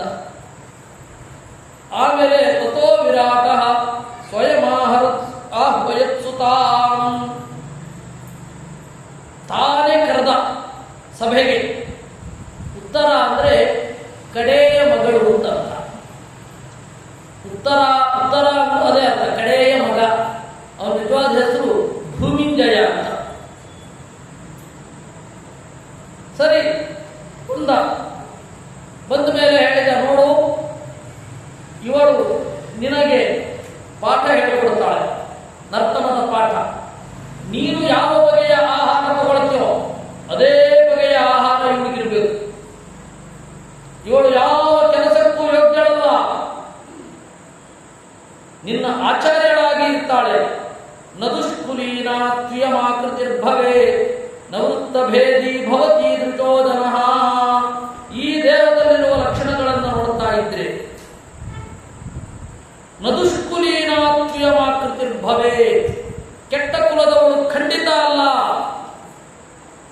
ನವೃತ್ತ ಭೇದಿ, ಬೇರೆಯವರ ನಡತೆಯನ್ನು ಕೆಡಿಸುವವಳಲ್ಲ. ಒಳ್ಳೆ ಚೆನ್ನಾಗಿರ್ತಾರೆ, ಕೆಟ್ಟ ಸಹವಾಸ ಮಾಡಿ ಹಾಳಾದವನ್ನಲ್ವೇ, ಆ ತರಹ ಅಲ್ಲ ಇವಳು. ಅದರಿಂದಾಗಿ ನೀನು ಯಾವ ಆಹಾರವನ್ನು ತಿಂತೀಯೋ ಅದೇ ಆಹಾರ ಇವಳು ತಿನ್ನಬೇಕು. ನಿನಗೆ ಯಾವ ರೀತಿಯ ಸ್ಥಾನಮಾನಗಳಿದೆಯೋ ಅಂತಃಪುರದಲ್ಲಿ ಅದೇ ಸ್ಥಾನಮಾನ ಇವಳಿಗಿರಬೇಕು. ಆ ರೀತಿಯಾಗಿ ಹೇಳಿ ಕಳುಹಿಸಿದ. ಈ ರೀತಿ ತಥಾಗತಂ ತತ್ರ ನ ಜಗ್ನಿರೇ ಜನಾಃ ಬಹಿಶ್ಚರಾವಾಪ್ಯಥವೇತರೇ ಜನಾಃ. ಇವನು ಅಂತಃಪುರದ ಒಳಗಡೆ ಪ್ರವೇಶ ಮಾಡಿದ. ಅವನು ಏನು ಅಂತ ಯಾರಿಗೂ ಗೊತ್ತಾಗಲಿಲ್ಲ ಅನ್ನುವಲ್ಲಿಗೆ 9ನೇ ಅಧ್ಯಾಯ ಆಯಿತು. ವಿರಾಟ ರಾಜೇ ತುರಗಾನ್ ಸಮೀಕ್ಷತಿ. ಇನ್ನೊಮ್ಮೆ ವಿರಾಟ ರಾಜ ಅಶ್ವಶಾಲೆಗೆ ಬಂದ. ಅಶ್ವಶಾಲೆಗೆ ಬಂದು ಕುದುರೆಗಳನ್ನೆಲ್ಲ ನೋಡ್ತಾ ಇದ್ದ. ಆಗ ಒಬ್ಬ ವ್ಯಕ್ತಿ ಬಂದ, ಕುದುರೆಗಳನ್ನು ನೋಡ್ತಾ ಇದ್ದ. ಸಮೀಕ್ಷಮಾಣಂ ಚ ದದರ್ಶ ಮತ್ಸ್ಯರಾಜ್. ಅವನು ಕುದುರೆ ನೋಡ್ತಾ ಇದ್ದಾನೆ ಅಂತ ಇವನು ಗೊತ್ತಾಯ್ತು. ಕರೆದ, ಯಾರು ಕರೀಲಿ, ನೋಡ್ಲಿಕ್ಕೆ ಎಂಥ ಚಲುವ. ನಕುಲ ನೋಡ್ಲಿಕ್ಕೆ ಬಹಳ ಚಲುವ. ನಕುಲ ಎಂತಹ ಚಲುವ. ಅಯಂ ಹಯಾನ್ ಪಶ್ಯತಿ ಮಾಮಕಾನ್ಮುಹು ಧ್ರುವಂ ಹಯಜ್ಞೋ ಭವಿತಾ ವಿಚಕ್ಷಣ. ಅವನು ಕುದುರೆಗಳೆಡೆಗೆ ಬೀರುವ ನೋಟ ಬೀರಿದ್ರೆ ಗೊತ್ತಾಗುತ್ತೆ ಎಂತಹ ಪರಿಣತ ಇವನು ಅಂತ. ಆ ಕುದುರೆಗಳನ್ನು ನೋಡುವಾಗ ಅದರ ದೋಷ ಏನು, ಅದರ ಗುಣ ಏನು ಅಂತ ಗೊತ್ತಾಗ್ತಾ ಇದೆ. ವಿತರ್ಕ ಯತ್ಯೇವ ಹಿ ಮತ್ಸ್ಯರಾಜನಿ ಸ್ವರಂ ಕುರುಣ ವೃಷಭತ್ಸಭಾ ಮಗ. ಈ ರೀತಿ ಅವನು ಯಾರು ಅಂತ ಊಹಿಸ್ತಾ ಇರಬೇಕಾದ್ರೆ ದಡದಡನೆ ನಡ್ಕೊಂಡು ಬಂದ. ತವಾಗತೋಹಂ ಪುರ ಮಧ್ಯ ಭೂಪತೆ ಜಿಜೀವಿಷು ವೇತನ ಭೋಜನಾರ್ಥಿಕ. ಸೀದ ಬಂದು ಹೇಳಿದ, ನಾನು ಸಂಬಳಕ್ಕೆ ಬಂದವರು ಅಂತ ಪಟ್ಟಿಗೆ. ವೇತನ ಭೋಜನಾರ್ಥಿಕ, ಊಟ ಹಾಕಬೇಕು, ಸಂಬಳ ಕೊಡಬೇಕು, ಅದಕ್ಕಾಗಿ ಬಂದಿದ್ದೇನೆ. ತವಾಶ್ವಬಂಧು ಸುಹೃತೋ ಭವಾಮ್ಯಹಂ ತವಾಶ್ವಬಂಧು ಭವಿತಾ. ನಾನು ನಿನ್ನ ಕುದುರೆಗಳ ನೆಂಟ, ನಿನ್ನ ಕುದುರೆಗಳೇ ನನಗೆ ಮನೆಯವರು. ಅಷ್ಟು ಚಂದ ಮಾಡಿ ನೋಡ್ಕೊಳ್ತೇನೆ ಕುದುರೆಗಳನ್ನ. ಕುರುಶ್ವ ಮಾಮಶ್ವಪತಿಂ ಯದಿಚ್ಛಸಿ. ಅಶ್ವಪತಿಯಾಗಬೇಕು ನಾನು, ಅಂದ್ರೆ ಕುದುರೆಗಳ ಒಡೆಯ. ಅದಕ್ಕೆ ಅವನು ಹೇಳಿದ, ದದಾನಿ ಯಾನಿ ಜಾನಾನಿ ಧನ ನಿವೇಶನಂ. ಅದಕ್ಕೆ ಅವನು ಹೇಳಿದ, ನಿನಗೆ ಯಾಕಪ್ಪ ಈ ಕೆಲಸ? ಒಳ್ಳೆ ಕುದುರೆ ಕೊಡ್ತೇನೆ, ಒಳ್ಳೆ ವಾಹನ ಕೊಡ್ತೇನೆ, ಸೇನಾಧಿಪತಿಯಾಗಿದ್ಬಿಡು ಅಂತ. ಅದಕ್ಕೆ ಅವನು ಹೇಳಿದ, ಇಲ್ಲ, ನನಗೆ ನೀನು ಹೇಳಿದ ಕೆಲಸ ಎಲ್ಲ ಮಾಡಿ ಅಭ್ಯಾಸ ಇಲ್ಲ. ನಾನು ಮೊದಲು ಧರ್ಮರಾಜನ ಆಸ್ಥಾನದಲ್ಲಿ ಅಶ್ವಾಧ್ಯಕ್ಷನಾಗಿ ಇದ್ದೆ, ಕುದುರೆಗಳನ್ನು ನೋಡ್ಕೊಂಡಿದ್ದೆ. ಅಶ್ವಾನಾಂ ಪ್ರಕೃತಿಂ ವೇದ್ಮಿ ವಿನಯಂ ಚಾಪಿ ಸರ್ವಶಃ. ಕುದುರೆಗಳ ಸ್ವಭಾವ ಗೊತ್ತು ನನಗೆ ಅಲ್ವಾ? ಕುದುರೆಗಳನ್ನು ಬಗ್ಗಿಸಬಲ್ಲೆ. ದುಷ್ಟಾನಾಂ ಪ್ರತಿಪತ್ತಿಂಚ ಕೃತ್ಸನಂ ಚೈವ ಚಿಕಿತ್ಸಿತಂ. ಕುದುರೆಗಳಿಗೆ ಯಾವ ಯಾವ ರೋಗ ಬರುತ್ತೆ ಅಂತ ಗೊತ್ತು. ಯಾವ ಯಾವ ರೋಗ ಬಂದ್ರೆ ಕುದುರೆಗಳಿಗೆ ಯಾವ ಯಾವ ಚಿಕಿತ್ಸೆ ಮಾಡಬೇಕು ಅಂತ ಗೊತ್ತು. ನಕಾತರಂ ಸ್ಯಾನ್ ಮಮ ವಾದಿವಾಹನಂ. ನಾನು ಇದ್ದರೆ ಕುದುರೆಗಳು ಹೆದರುವುದಿಲ್ಲ. ನವೇಸ್ತಿ ದುಷ್ಟ ಬಡಬಾಕುತೋ ಹಯಾಹ. ಹೆಣ್ಣು ಕುದುರೆಗಳು ನಾವು ಹೇಳಿದಂತೆ ಕೇಳುತ್ತವೆ, ಗಂಡು ಕುದುರೆಗಳನ್ನೂ ಬಲ್ಲೆ. ಜಾನಸ್ತು ಮಾಮಾಹ ಸಚಾಪಿ ಪಾಂಡವೋ ಯುಧಿಷ್ಠಿರೋ ಗ್ರಂಥಿಕಮೇವ ನಾಮತಃ. ಯುಧಿಷ್ಠಿರ ನನ್ನನ್ನ ಗ್ರಂಥಿಕ ಅಂತ ಕರೀತಾ ಇದ್ದ.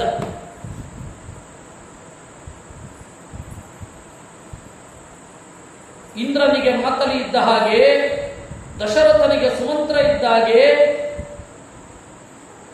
ಪರಶುರಾಮನಿಗೆ ಸುಮಹ ಅನ್ನುವವನಿದ್ದಾಗೆ ನಾನು ಕುದುರೆಗಳನ್ನು ಚೆನ್ನಾಗಿ ನೋಡಿಕೊಳ್ಳಬಲ್ಲೆ. ಯುಧಿಷ್ಠಿರನ ಆಶ್ರಯದಲ್ಲಿ ಇದ್ದಾಗ 1,00,000 ಕುದುರೆಗಳನ್ನು ನಾನು ನೋಡಿಕೊಂಡಿದ್ದೆ. ಯದಸ್ತು ಕಿಂಚಿನ್ ಮಮ ವಾದಿವಾಹನಂ. ಆಯ್ತು, ನಿನ್ನ ಹೇಳ್ತಾ ಇರುವ ಮಾತಿನಿಂದಲೇ ಸತ್ಯ ಅಂತ ಗೊತ್ತಾಗ್ತಾ ಇದೆ. ನನ್ನ ಏನು ಕುದುರೆಗಳಿದೆ ಎಲ್ಲ ಕುದುರೆಗಳನ್ನು ನೀನೇ ಕಾಯು. ಇದಂ ತವೇಷ್ಟಂ ವಿಹಿತಂ ತುರೋಪಮ ಪ್ರಬ್ರೂಹಿ ಯತ್ತೆ ಪ್ರಸವೀಕ್ಷಿತಂ ವರಂ. ಆದರೆ ಇನ್ನೊಮ್ಮೆ ಯೋಚನೆ ಮಾಡು. There is an option two change your job. ಕುದುರೆ ನೋಡ್ಕೊಳ್ಳೋದಕ್ಕಿಂತ, ಕುದುರೆ ಕಾಯೋದಕ್ಕಿಂತ ಸೇನಾಧಿಪತಿಯಾಗಿದ್ದು ಬಿಡು. ತಥಾಸ ಗಂಧರ್ವ ವರೋಪಮೋ ಯುವ. ಇಲ್ಲ, ನಾನು ಹೀಗೇ ಇರೋದು ಅಂತ ಅವನು ಅಂದ. ಸರಿ, ಇನ್ನೇನು ಮಾಡೋದು? ಇಂತಹ ಜನ ಬೇಕು. ಯಾವುದೋ ಒಂದು ಕೆಲಸದ ನೆಪದಲ್ಲಿ ನಮ್ಮ ಜೊತೆಗಿರ್ತಾರಲ್ಲ, ಇರಲಿ ಅಂತ ಹೇಳಿದ. ಈ ರೀತಿ ಅವನು ಕೂಡ ಅಲ್ಲಿಯೇ ಜೊತೆಗಿದ್ದ. ಅಥಾ ಪರೋ ದೃಶ್ಯತ ವೈಶಶಿ ಯಥಾ ಹುತೋ ಹವಿರ್ಭಿ ಯಥಾದ್ವರೇ ಶಿಖಿ. ಆಮೇಲೆ ಇನ್ನೊಬ್ಬ ತೋರಿ ಬಂದ. ಅವನು ಹೀಗೆ ಇದ್ದ. ಎಷ್ಟ್ಯಾ ಪ್ರಮಾಣಾನ್ವಿತಯಾ ಸುದರ್ಶನಂ ದಾಮಾನಿ ಪಾಶಂಚ ನಿಬದ್ಧ ಪೃಷ್ಠತಃ. ತನ್ನ ಎತ್ತರಕ್ಕೆ ತಕ್ಕ ಕೋಲನ್ನು ಇಟ್ಟುಕೊಂಡಿದ್ದ. ಆಮೇಲೆ ಹಗ್ಗಗಳನ್ನು ಬೆನ್ನಿಗೆ ಸುತ್ತಿಕೊಂಡಿದ್ದ. ಮೌಂಜೀಂ ಚತಂತ್ರೀ ಮಹತೀಂ ಸುಸಂಹಿತಾಂ. ಒಳ್ಳೆಯ ಮುಂಜತೃಣ, ಅದಕ್ಕೆ ಮುಂಜಿ ಅಂತ ಕರೆಯೋದು. ಮುಂಜತೃಣದಿಂದ ಈ ಕೆಲವೊಮ್ಮೆ ಜನಿವಾರವನ್ನು ಮುಂಜತೃಣದಿಂದ ಮಾಡ್ತಾ ಇದ್ರು. ಅವಾಗ ಈಗಿನ ತರಹ ನೂಲಿರಲಿಲ್ಲ. ಇಲ್ಲವೇ ಕಟಿಸೂತ್ರವನ್ನಾದರೂ ಮುಂಜತೃಣದಿಂದ ಕಟ್ಕೋಬೇಕಾಗ್ತಾ ಇತ್ತು. ಅದಕ್ಕೆ ಮುಂಜಿ, ಮೌಂಜಿ ಬಂದನು ಹೋಗಿ ಮುಂಜಿ ಆಗೋಗಿದೆ ಈಗ. ಆಯ್ತಾ? ಆ ಒಂದು ಮುಂಜತೃಣದ ಹಗ್ಗವನ್ನ ಇಟ್ಟುಕೊಂಡಿದ್ದ. ಸಚಾಪಿ ರಾಜಾನ ಮುವಾಚ ವೀರ್ಯವಾನ್. ಅವನು ಬಂದು ಹೇಳಿದ, ನಾನು ನಿನ್ನ ಗೋವುಗಳನ್ನು ನೋಡ್ಕೊಳ್ಬೇಕು ಅಂತ ಇದ್ದೇನೆ, ಕೆಲಸ ಕೊಡು ಅಂದ. ನಶ್ವಾಪದೇಭ್ಯೋ ನಚ ರೋಗತೋ ಭಯಂ. ನಾನು ಗೋವುಗಳನ್ನು ನೋಡಿಕೊಂಡರೆ ಕ್ರೂರ ಮೃಗಗಳ ಭಯ ಇರೋದಿಲ್ಲ. ಕತ್ತೆ ಕಿರುಬಾಗಲಿ, ಸಿಂಹ ಆಗಲಿ, ಹುಲಿ ಆಗಲಿ ನಿನ್ನ ಗೋವನ್ನು ಕಚ್ಚಿಕೊಂಡು ಹೋಗೋದಿಲ್ಲ. ರೋಗದಿಂದ ಭಯ ಇಲ್ಲ. ಹಸುಗಳಿಗೆ ರೋಗ ಬಂದರೆ ಯಾವ ರೀತಿ ಪರಿಹಾರ ಮಾಡಬೇಕು ಅಂತ ಗೊತ್ತು. ಯಾವ ವೆಟರ್ನರಿ ಡಾಕ್ಟರ್ಗೂ ಕಡಿಮೆ ಇಲ್ಲ. ಉತ ತಸ್ಕರಾತ್ ಭಯಂ ನ. ಕಳ್ಳರಿಂದಲೂ ಭಯ ಇಲ್ಲ. ವಯಪ್ರಭೂತ ಬಹುಲಾನಿ ರಾಮಯ. ತುಂಬ ಹಾಲು ಕೊಡ್ತವೆ ನಾನು ಕರೆದರೆ, ನಾನು ಮುಟ್ಟಿದರೆ. ಆದ್ದರಿಂದ ನನ್ನನ್ನು ಇದಕ್ಕಿಟ್ಟುಕೋ ಅಂದ. ಮತ್ತೆ ಅವನು ಹೇಳ್ದ, ಅಲ್ಲ, ಈಗಾಗಲೇ 4 ಜನ ಬಂದಿದ್ದಾರೆ. ಅವರ ಯೋಗ್ಯತೆಗೆ ತಕ್ಕದಲ್ಲದ ಕೆಲಸ ಮಾಡ್ತಾ ಇದ್ದಾರೆ. ನೀನೂ ಹಾಗೆ ಆಗಿಲ್ಲಪ್ಪ. ನಿನಗ್ಯಾಕಯ್ಯ ಗೋವುಗಳನ್ನು ಕಾಯ್ದುಕೊಂಡಿರುವುದು? ದನಗಳನ್ನು ಮಾತ್ರ ಅಲ್ಲ, ಮನುಷ್ಯರನ್ನೂ ರಕ್ಷಿಸೋ ಕೆಲಸ ನಿನಗೆ ಕೊಡ್ತಾ ಇದ್ದೇನೆ. ಯುದ್ಧದಲ್ಲಿ ಯಾಕೆ? ನಾ ಪಂಡಿತೆ ಎಂತವ ದೃಶ್ಯತೆ ತನು ಭವೇಹ ರಾಜ್ಯೇ ಮಮ ಮಂತ್ರಧರ್ಮಭೃತ್. ನಿನ್ನ ಶರೀರ ನೋಡಿದ್ರೆ ಗೊತ್ತಾಗುತ್ತೆ. ಪಕ್ಕಾ ಪ್ಲಾನ್ ಮಾಡಬಲ್ಲೆ, ಪಕ್ಕಾ ಸ್ಟ್ರಾಟಜಿಸ್ಟ್ ಅಂತ ಗೊತ್ತಾಗುತ್ತೆ. ಯುದ್ಧದಲ್ಲಿ ಯಾವ ರೀತಿ ನುಗ್ಗಬೇಕು ಅಂತ ಹೇಳಿ ನೀನು ಹೇಳಬೇಕು. ಯುದ್ಧದ ಸಾಧ್ಯತೆಗಳು ಬಹಳ ಕೆಲಸ ಇರುತ್ತೆ. ಒಂದು ಯುದ್ಧ ಅಂದ್ರೆ ಸೀದಾ ಹೋಗಿ ಬಿಡೋದಲ್ಲ. ನಿನ್ನ ಬಾಡಿ ಲ್ಯಾಂಗ್ವೇಜ್ ಅನ್ನು ನೋಡ್ತಾ ಇದ್ರೆ ಒಳ್ಳೆಯ ಶಕ್ತಿ ಇರುವವನ ಹಾಗೆ, ಒಳ್ಳೆಯ ಪ್ರಜ್ಞೆ ಇರುವವನ ಹಾಗೆ, ಎಂತಹ ಟೆನ್ಷನ್ನಲ್ಲೂ ಬುದ್ಧಿ ಓಡಿಸುವ ಹಾಗೆ ನಿನ್ನ ಶರೀರ ಇದೆ. ತಗೋ, ಗೃಹಾಣ ಖಡ್ಗಂ ಪ್ರತಿರೂಪಮಾತ್ಮನಃ. ಬೇಕಾದ್ರೆ ನನ್ನ ಕತ್ತಿಯನ್ನು ಕೊಡ್ಲೇ, ನಿನ್ನ ಶರೀರಕ್ಕೆ ಬಹಳ ಚೆನ್ನಾಗಿ ಒಪ್ಪಿಕೊಳ್ಳುತ್ತೆ. ಯಾಕೋ ಈ ಕೆಲಸ ನಿನಗೆ? ವಿರಾಟ ರಾಜ್ಞಾಭಿಹಿತ ಕುರುತ್ತಮಃ ಪ್ರಶಸ್ತ್ಯ ರಾಜಾನಮಭಿಪ್ರಣಮ್ಯ ಚ. ಈ ರೀತಿ ಹೇಳಿದಾಗ ವಿರಾಟನಿಗೆ ನಮಸ್ಕಾರ ಮಾಡಿದೆ. ಯಾಕೆಂದ್ರೆ ಅವನು 800 ವರ್ಷದ ಬಲ. ಒಂದು 20 ವರ್ಷದವರಿದ್ದಾಗ ಯುದ್ಧದ ಬಗ್ಗೆ ಪ್ರವೇಶ ಆಯಿತು ಅಂತ ಇಟ್ಕೊಂಡಿದ್ದು. ಎಷ್ಟಾಯಿತು? 700 ಚಿಲ್ಲರೆ ವರ್ಷಗಳಾಯಿತು ವಾರ್ಫೇರಿನಲ್ಲಿ ತೊಡಗಿ, ಗೊತ್ತಾಗಲ್ವಾ? ಒಬ್ಬನ ಶರೀರದ ಸ್ಥಿತಿಯನ್ನು ನೋಡಿದರೆ, ಒಂದು ಗೆಸ್ಟನ್ನು ನೋಡಿದ್ರೆ ಸಾಕು, ಇವನು ಯಾರು ಅಂತ ಹೇಳಬಲ್ಲ ಜಾಣ. ಆದ್ದರಿಂದಾಗಿ ಅವನು ಹೇಳಿದ, ನಮಸ್ಕಾರ ಮಾಡಿ. ಸಹದೇವ ಹೇಳ್ತಾನೆ, ಬಾಲೋಚ್ಯಹಂ ಜಾತಿ ವಿಚೇತದೂಚಿತ ಕುತೋದ್ಯಮೇ ನೀತಿಷು ಯುಕ್ತ ಮಂತ್ರತಾ. ನೀನೇನೋ ಹೇಳಿದಿ, ಒಳ್ಳೆ ಸ್ಟ್ರಾಟಜಿ ಮಾಡಬಲ್ಲೆ ಅಂತ. ನೀತಿಶಾಸ್ತ್ರ ಎಲ್ಲಿ? ನಾನೆಲ್ಲಿ? ನಾನೇನು ಓದಿಲ್ಲ. ವಸ್ತುಂ ತ್ವಯಿಚ್ಛಾಮಿ ವಿಕಾಂ ವರಿಷ್ಠ ರಾಜನ್ಯ ಸಿಂಹಾನ್ನ ಹಿ ವೇತ್ಮಿ ಪಾರ್ಥಿವಾನ್. ನನಗೆ ಕ್ಷತ್ರಿಯರು ಗೊತ್ತಿಲ್ಲ, ನನಗೆ ಗೊತ್ತಿರೋದು ದನಗಳು ಮಾತ್ರ. ಆ ದನಗಳನ್ನು ಪಾಲನೆ ಮಾಡ್ತೇನೆ, ನಿನ್ನ ಮಾತು ಕೇಳಲ್ಲ, ನಾನು ಇದೇ ಕೆಲಸ ಮಾಡೋದು ಅಂತ. ಆಗ ಆಯಿತು, ಯಾರು ನೀನು ಅಂತ ಕೇಳಿದ. ನನ್ನ ತಂದೆ ತಾಯಿಗಳದ್ದೆಲ್ಲ ಇಲ್ಲ, ನಾನು ಗೋವುಗಳನ್ನು ಕಾಯ್ದುಕೊಂಡು ಯುಧಿಷ್ಠಿರನ ಬಳಿ ಇದ್ದೆ. ಅಪರೇ ದಶತಾಹಸ್ರಾಹ ತೇತಾಂ ಗೋಸಂಖ್ಯ ಆಸಂವೈ ತಂತ್ರಿ ಪಾಲೇತಿ ಮಾಂ ವಿದುಹು. ನನ್ನನ್ನು ತಂತ್ರಿಪಾಲ ಅಂತ ಕರೀತಾ ಇದ್ರು.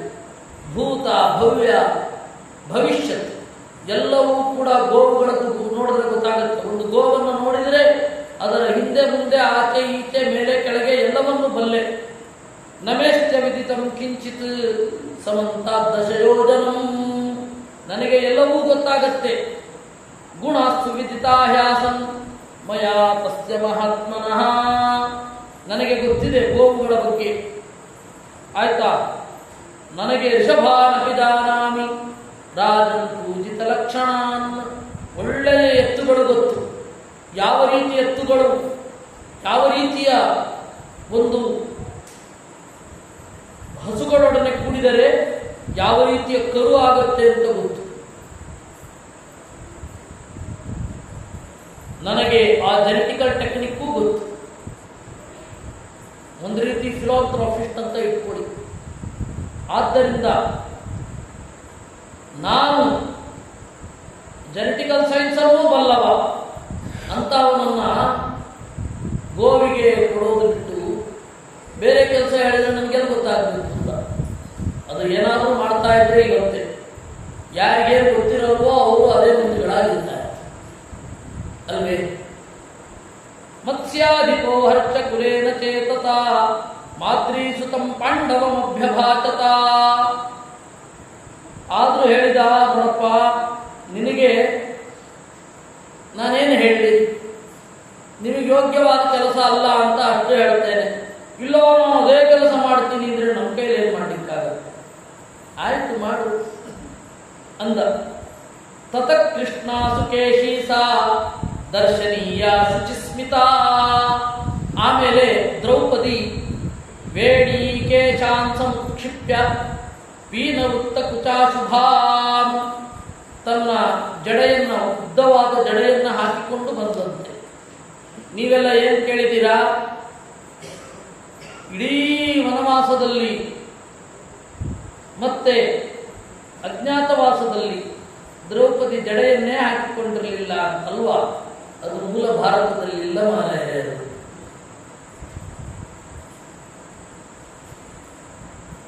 ಅವಳು ಜೂಜಿನ ಸಭೆಯಿಂದ ಹೊರಡುವಾಗ ಜಡೆಯನ್ನು ಬಿಚ್ಚಿದ್ದು ಹೌದು, ಅದು ಪ್ರತಿಭಟನೆ. ಎರಡು ಕಾರಣದಿಂದ. ಒಂದು, ಅವಾಗೆಲ್ಲ ಯಾರು ಬಿಚ್ಚುವುದು ಅವಾಗಿನ ಸ್ಟೈಲ್, ಅವಾಗಿನ ಒಂದು ಬಾಡಿ ಲ್ಯಾಂಗ್ವೇಜ್. ಯಾರ ಗಂಡಂದಿರು ಇರೋದಿಲ್ಲ ಅವರು ಕೂದಲನ್ನು ಬಿಚ್ಚಿ ಇರ್ತಿದ್ರು. ಅವತ್ತಿನ ಒಂದು ಸ್ಟೈಲ್. ಅದಕ್ಕೇನು ನೀವು ಪಾಪ ಪುಣ್ಯ ಅಂತೆಲ್ಲ ಲೆಕ್ಕ ಹಾಕ್ಬೇಡಿ, ಅವತ್ತಿನ ಒಂದು ಸ್ಟೈಲ್ ಅಷ್ಟೇ. ಬಿಚ್ಚುವುದನ್ನು ಅಂತನ್ನೋದು ಅವತ್ತಿನ ಕಾಲದಲ್ಲಿ ಸೈನ್ ಆಫ್ ವಿಡೋ ಅಷ್ಟೇ.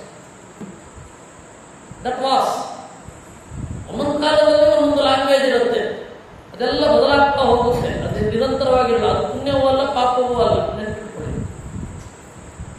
ಆದ್ದರಿಂದ ಬಿಚ್ಚುವುದಲು ಅನ್ನೋದು ಅವತ್ತು that was sign of widow. ನನಗೆ ಗಂಡಂದಿರಿದ್ದು ಇದ್ದಂತಾಗಲಿಲ್ಲ ಅನ್ನುವ ಪ್ರತಿಭಟನೆ ಅದು ಅವಳದು. ಆಮೇಲೆ ಭೀಮಸೇನ ಅದನ್ನು ಕಟ್ಟಿದ. ಆಮೇಲೆ ಇನ್ನೊಂದು 13 ವರ್ಷ ಆದ ಮೇಲೆ ಯುದ್ಧ ಆದಾಗ ದುರ್ಯೋಧನನ ಹೆಂಡತಿಯರು ಇದೇ ರೀತಿ ತಲೆಗೂದಲನ್ನು ಬಿಚ್ಚಿ ಅಳುತ್ತಾರೆ ಅನ್ನೋದರ ಸೂಚನೆ. ಒಂದು ಪ್ರತಿಭಟನೆ, ಇನ್ನೊಂದು ಸೂಚನೆ. ಯಾಕೆಂದ್ರೆ ಅವಳೇ ತಾನೇ ಪ್ರತಿಜ್ಞೆ ಮಾಡಿಸಿದ್ದು.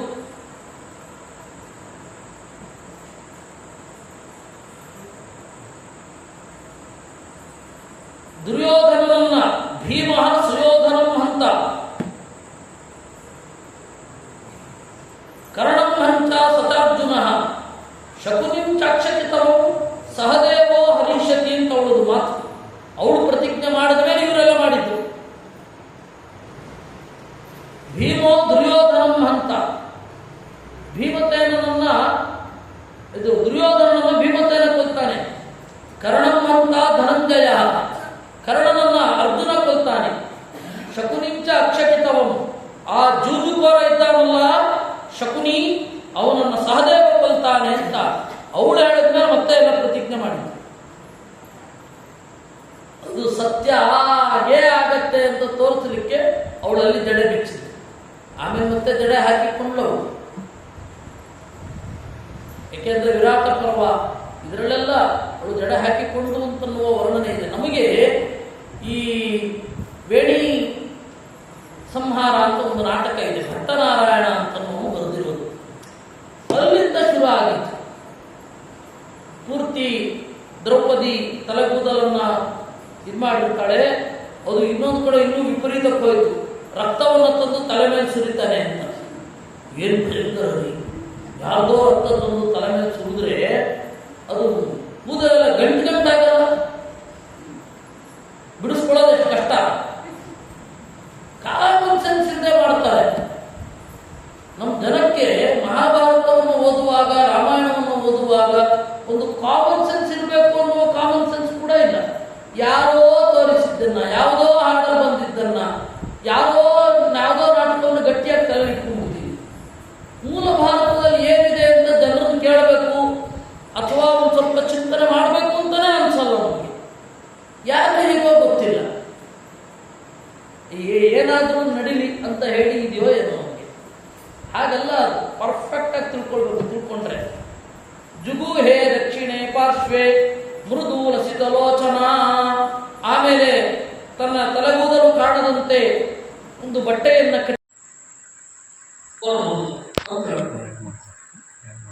ಏನ್ ಹೇಳಬೇಕಿತ್ತು? ನಿಜವಾಗಿಯೂ ದಾಸಿಯಿಂದ ಇದ್ರೆ ನನ್ನನ್ನು ಕರೀತಾ ಇದ್ದಾರೆ ಬಾ ಅನ್ಬೇಕಿತ್ತು. ಆದ್ರೆ ಆ ದ್ರೌಪದಿಯ ನಡೆಯನ್ನ ಕಣ್ಣನ್ನು ನೋಡಿದ ಹೇಳಿ ಧೈರ್ಯ ಬರಲಿಲ್ಲ. ರಾಣಿ ನೋಡ್ಬೇಕು ಅಂತ ಇದ್ದಾಳೆ, ನಿನಗೆ ಮನಸ್ಸಾದ್ರೆ ಒಂದು ನೋಡಬಹುದು ಅಂತ ಆಯಾ ಯಸ್ಮಾದೇವಾದ್ಯ ರಕ್ಷಮಾಣಾಯ ಚೇತನ. ನಾವೇ ಕರ್ಕೊಂಡು ಹೋಗ್ತೇವೆ, ಬರಬಹುದು. ರಾಧವೇಶ್ಮ ಸಮಾಗ್ರಂ ಸಮಾಗಮ್ಯ ಯತ್ರ ಮಹಿಷಿ ಸ್ಥಿತ. ರಾಜನ ಮನೆಗೆ ಕರ್ಕೊಂಡು ಹೋದು. ನೋಡಿದ್ರು ಸುದೇಶನೆ ಕಪ್ಪು ಬಣ್ಣ. ಅವಾಗ ಕಪ್ಪು ಅನ್ನೋದು ಸೌಂದರ್ಯದ ಸಂಕೇತವೇ. ಈ ಬ್ರಿಟಿಷರು ಬಂದ ಮೇಲೆ ಕಪ್ಪು ಚೆನ್ನಾಗಿಲ್ಲ, ಬಿಳಿ ಚೆನ್ನಾಗಿದೆ ಅಂತ ಶುರು ಆಗಿತ್ತು. ವಾಸ್ತವಿಕವಾಗಿ ಕಪ್ಪು ಸುಂದರವೇ. ಸಂತ ಭದ್ರಗಿರಿ ಅಚ್ಯುತದಾಸರು ಒಂದ್ ಕಡೆ ಹೇಳ್ತಾರೆ, ಕಪ್ಪು ಎಲ್ಲವೂ ಕೆಟ್ಟದಲ್ಲ, ಹಣ ಬಿಟ್ಟು ಅಂತ. ಅದರಿಂದಾಗಿ ಕಪ್ಪು ಹಣ ಮಾತ್ರ ವರ್ಜ್ಯ, ಉಳಿದದ್ದೆಲ್ಲವೂ ಚಂದ. ಅವ್ರು ನೋಡಿದರಂತೆ ಕೃಷ್ಣ ಕೇಶಾನ್ ಮೃದು ದೀರ್ಘಾನ್ ಸಮುದ್ರತ್ಯ ಅಸಿಲೇಕ್ಷಣ. ಕಪ್ಪು ಉದ್ದವೂ ಮೃದುವೂ ಆದ ಗುಂಗರು ಕೂದಲು ಉದ್ದಕ್ಕೆ ಇಳಿಬಿದ್ದಿದೆ. ಸಮುದ್ರತ್ಯ ಆಯಲೇಕ್ಷಣ, ಅದನ್ನು ಚಂದ ಮಾಡಿ ಕಟ್ಟಿಕೊಂಡಿದ್ದಾಳೆ. ಕುಂಚಿತಾಗ್ರಾಮ್ ಸೂಕ್ಷ್ಮಾಗ್ರಾಮ್, ಇಲ್ಲಿ ತಲೆಯ ಮುಂದೆ ಆ ಗುಂಗುರಿದೆ ಅಂತ ಗೊತ್ತಾಗ್ತಾ ಇದೆ. ಬಲಗಡೆಗೆ ಜಡೆಯನ್ನು ಇಳಿಬಿಟ್ಟುಕೊಂಡಿದ್ದಾಳೆ. ಅವಳು ಒಂದು ಬರ್ತಾ ಇದ್ದಾಗ ಹೇಗೆ ಅಂದ್ರೆ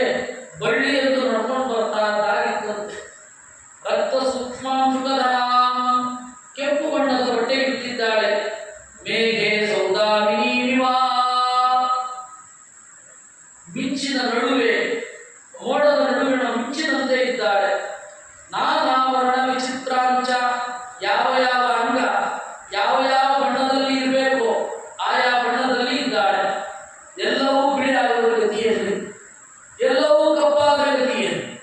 ಕಣ್ಣಿನ ಗುಡ್ಡೆ ಅದರ ಸುತ್ತಲಿರುವ ಜಾಗ ಬಿಳಿಯಾಗಿಯೇ ಇರಬೇಕು ಅಲ್ವಾ? ಉಗುರು ಕೆಂಪಾಗಿಯೇ ಇರಬೇಕು, ಅಂದ್ರೆ ರಕ್ತ ಸಂಚಾರ ಆಗಿ ಆರೋಗ್ಯ ಇದೆ ಅಂತ ಅರ್ಥ.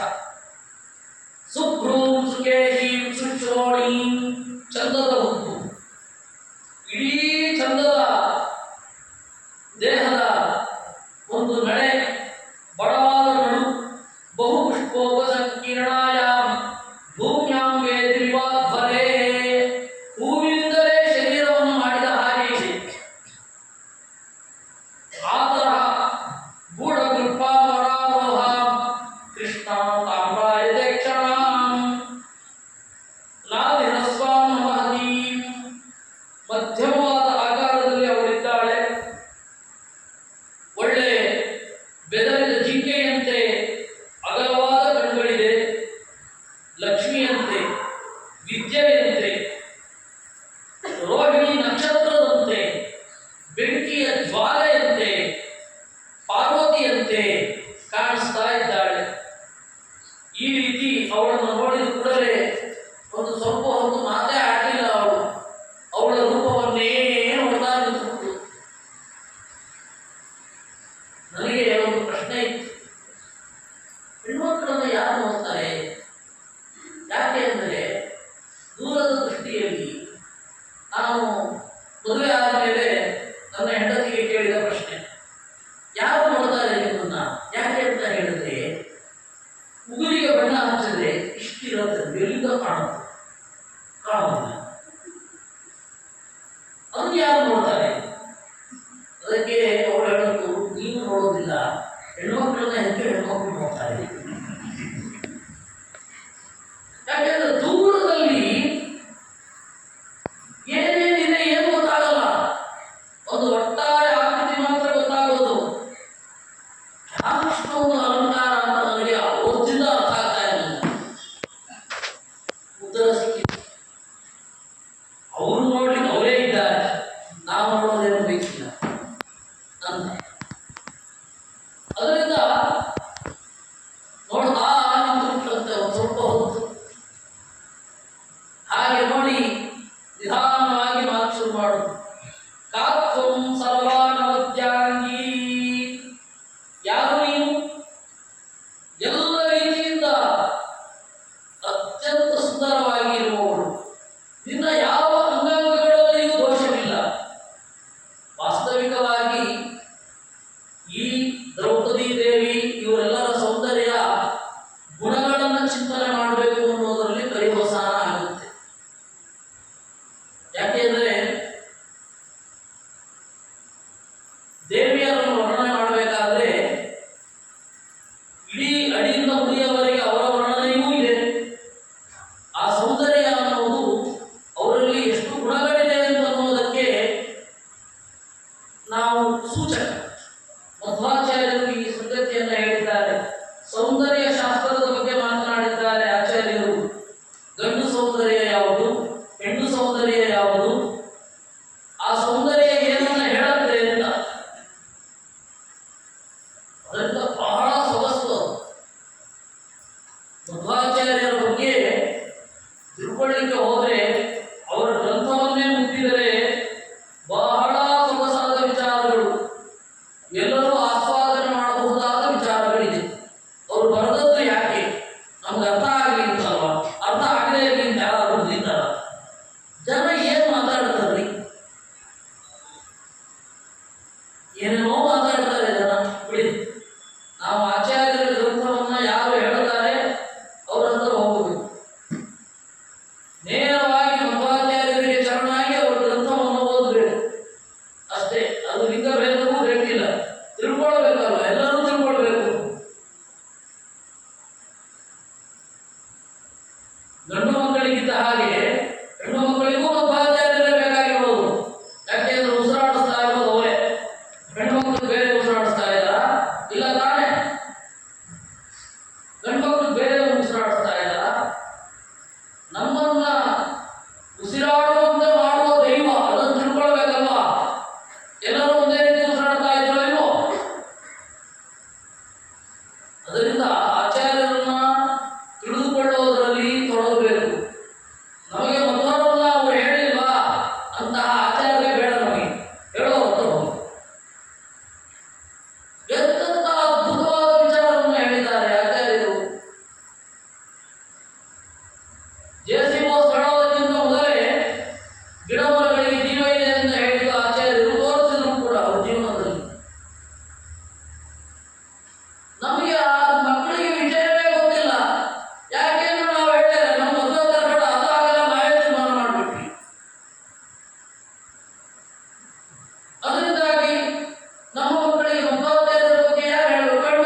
ಅದರಿಂದಾಗಿ ಇಷ್ಟು ದ್ರೌಪದಿಯ ವರ್ಣನೆ ಏನಿದೆ ಅದರ ಮೂಲಕ ಅವಳ ಗುಣಗಳನ್ನು ಚಿಂತನೆ ಮಾಡಬೇಕು. ಅದು ಹೇಗೆ ಅಂತ ಇನ್ನೊಮ್ಮೆ ಹೇಳುವ.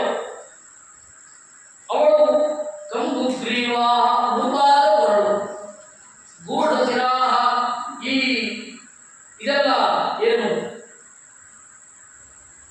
ನಾಡಿಗಳೆಲ್ಲ ಕಾಣಬಾರದು. ವೈನ್ಸ್, ರೆಡ್ ವೈನ್ಸ್ ಏನಿರುತ್ತೆ ಅದು ಯಾವುದು ಕೂಡ ಕಾಣಬಾರದು. ಯಾರಿದು ಹಾಗಿದ್ದಾಳೆ, ಇವಳು ಅಪ್ಸರೆಯೋ ಯಾವ ದೇವಿ ಅಂತ ಹೇಳುದು. ಆಗ ದ್ರೌಪದಿ ಮಾತನಾಡಿ ಶುರು ಮಾಡುದು.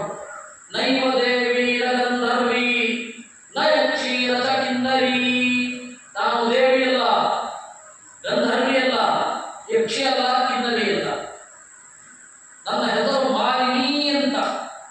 ಸೈರಂಧ್ರಿ ನಾಮೇ ಜಾತಿ, ನಾನು ಸೈರಂಧ್ರಿ ಅಂತನ್ನುವ ಜಾತಿಯವಳು. ವನ್ಯ ಮೂಲ ಫಲಾಶನ, ಇಲ್ಲಿಯವರೆಗೂ ಕಾಡಿನ ಹಣ್ಣು, ಕಾಡಿನ ಗೆಡ್ಡೆ ಗೆಣಸುಗಳನ್ನು ತಿಂದುಕೊಂಡಿದ್ದೆ ನಾನು. ಪತೀನಾಂ ಪ್ರೇಕ್ಷಮಾಣ, ಯಾವುದೋ ಕಾರಣದಿಂದ ನನ್ನ ಗಂಡ ಇರುವಾಗಲೇನೆ ಜಡೆಗೆ ಕೈ ಹಾಕಿ ಎಳೆಸಿಕೊಂಡವಳು. ಕಾಡಿನಲ್ಲಿ 12 ವರ್ಷ ಇದ್ದವಳು. ಈಗ ಮನೆ ಇಲ್ಲ, ಆಸರೆ ಇಲ್ಲ, ಅದಕ್ಕಾಗಿ ಇಲ್ಲಿ ಬಂದಿದ್ದೇನೆ. ಜಾನಾಮಿ ಕೇಶಾಲ ರಚಿತು, ನನಗೆ ತಲತಲದಲ್ಲಿ ಜಡೆ ಹೆಣಲಿಕ್ಕೆ ಗೊತ್ತು. ಜಾನಾಮಿ ರಚಿತು ಮಣೀನ್, ಮುತ್ತುಗಳನ್ನು ಚಂದ ಮಾಡಿ ತೋರಿಸಬಲ್ಲೆ. ಮಲ್ಲಿಕೋತ್ಪಲ ಪದ್ಮಾನಾಂ ಜಾನಾಮಿ ಗ್ರಥಿತು ಸ್ರಜಃ, ಮಲ್ಲಿಗೆಯ ಮಾಲೆ, ಉತ್ಪಲ ನೈದಿಲೆಯ ಮಾಲೆ, ಪದ್ಮ ತಾವರೆಯ ಮಾಲೆ ಚೆನ್ನಾಗಿ ಹೆಣೆಯಬಲ್ಲೆ. ಆಮೇಲೆ ಸಿದ್ಧುವಾರ ಗಜಾತೀನಾಂ ರಚಯಾಮ್ಯವತಂ ಸಕಾಂ, ಸೂಕ್ಷ್ಮವಾದ ಜ್ಯುವೆಲರಿ ವರ್ಗನೂ ಮಾಡಬಲ್ಲೆ.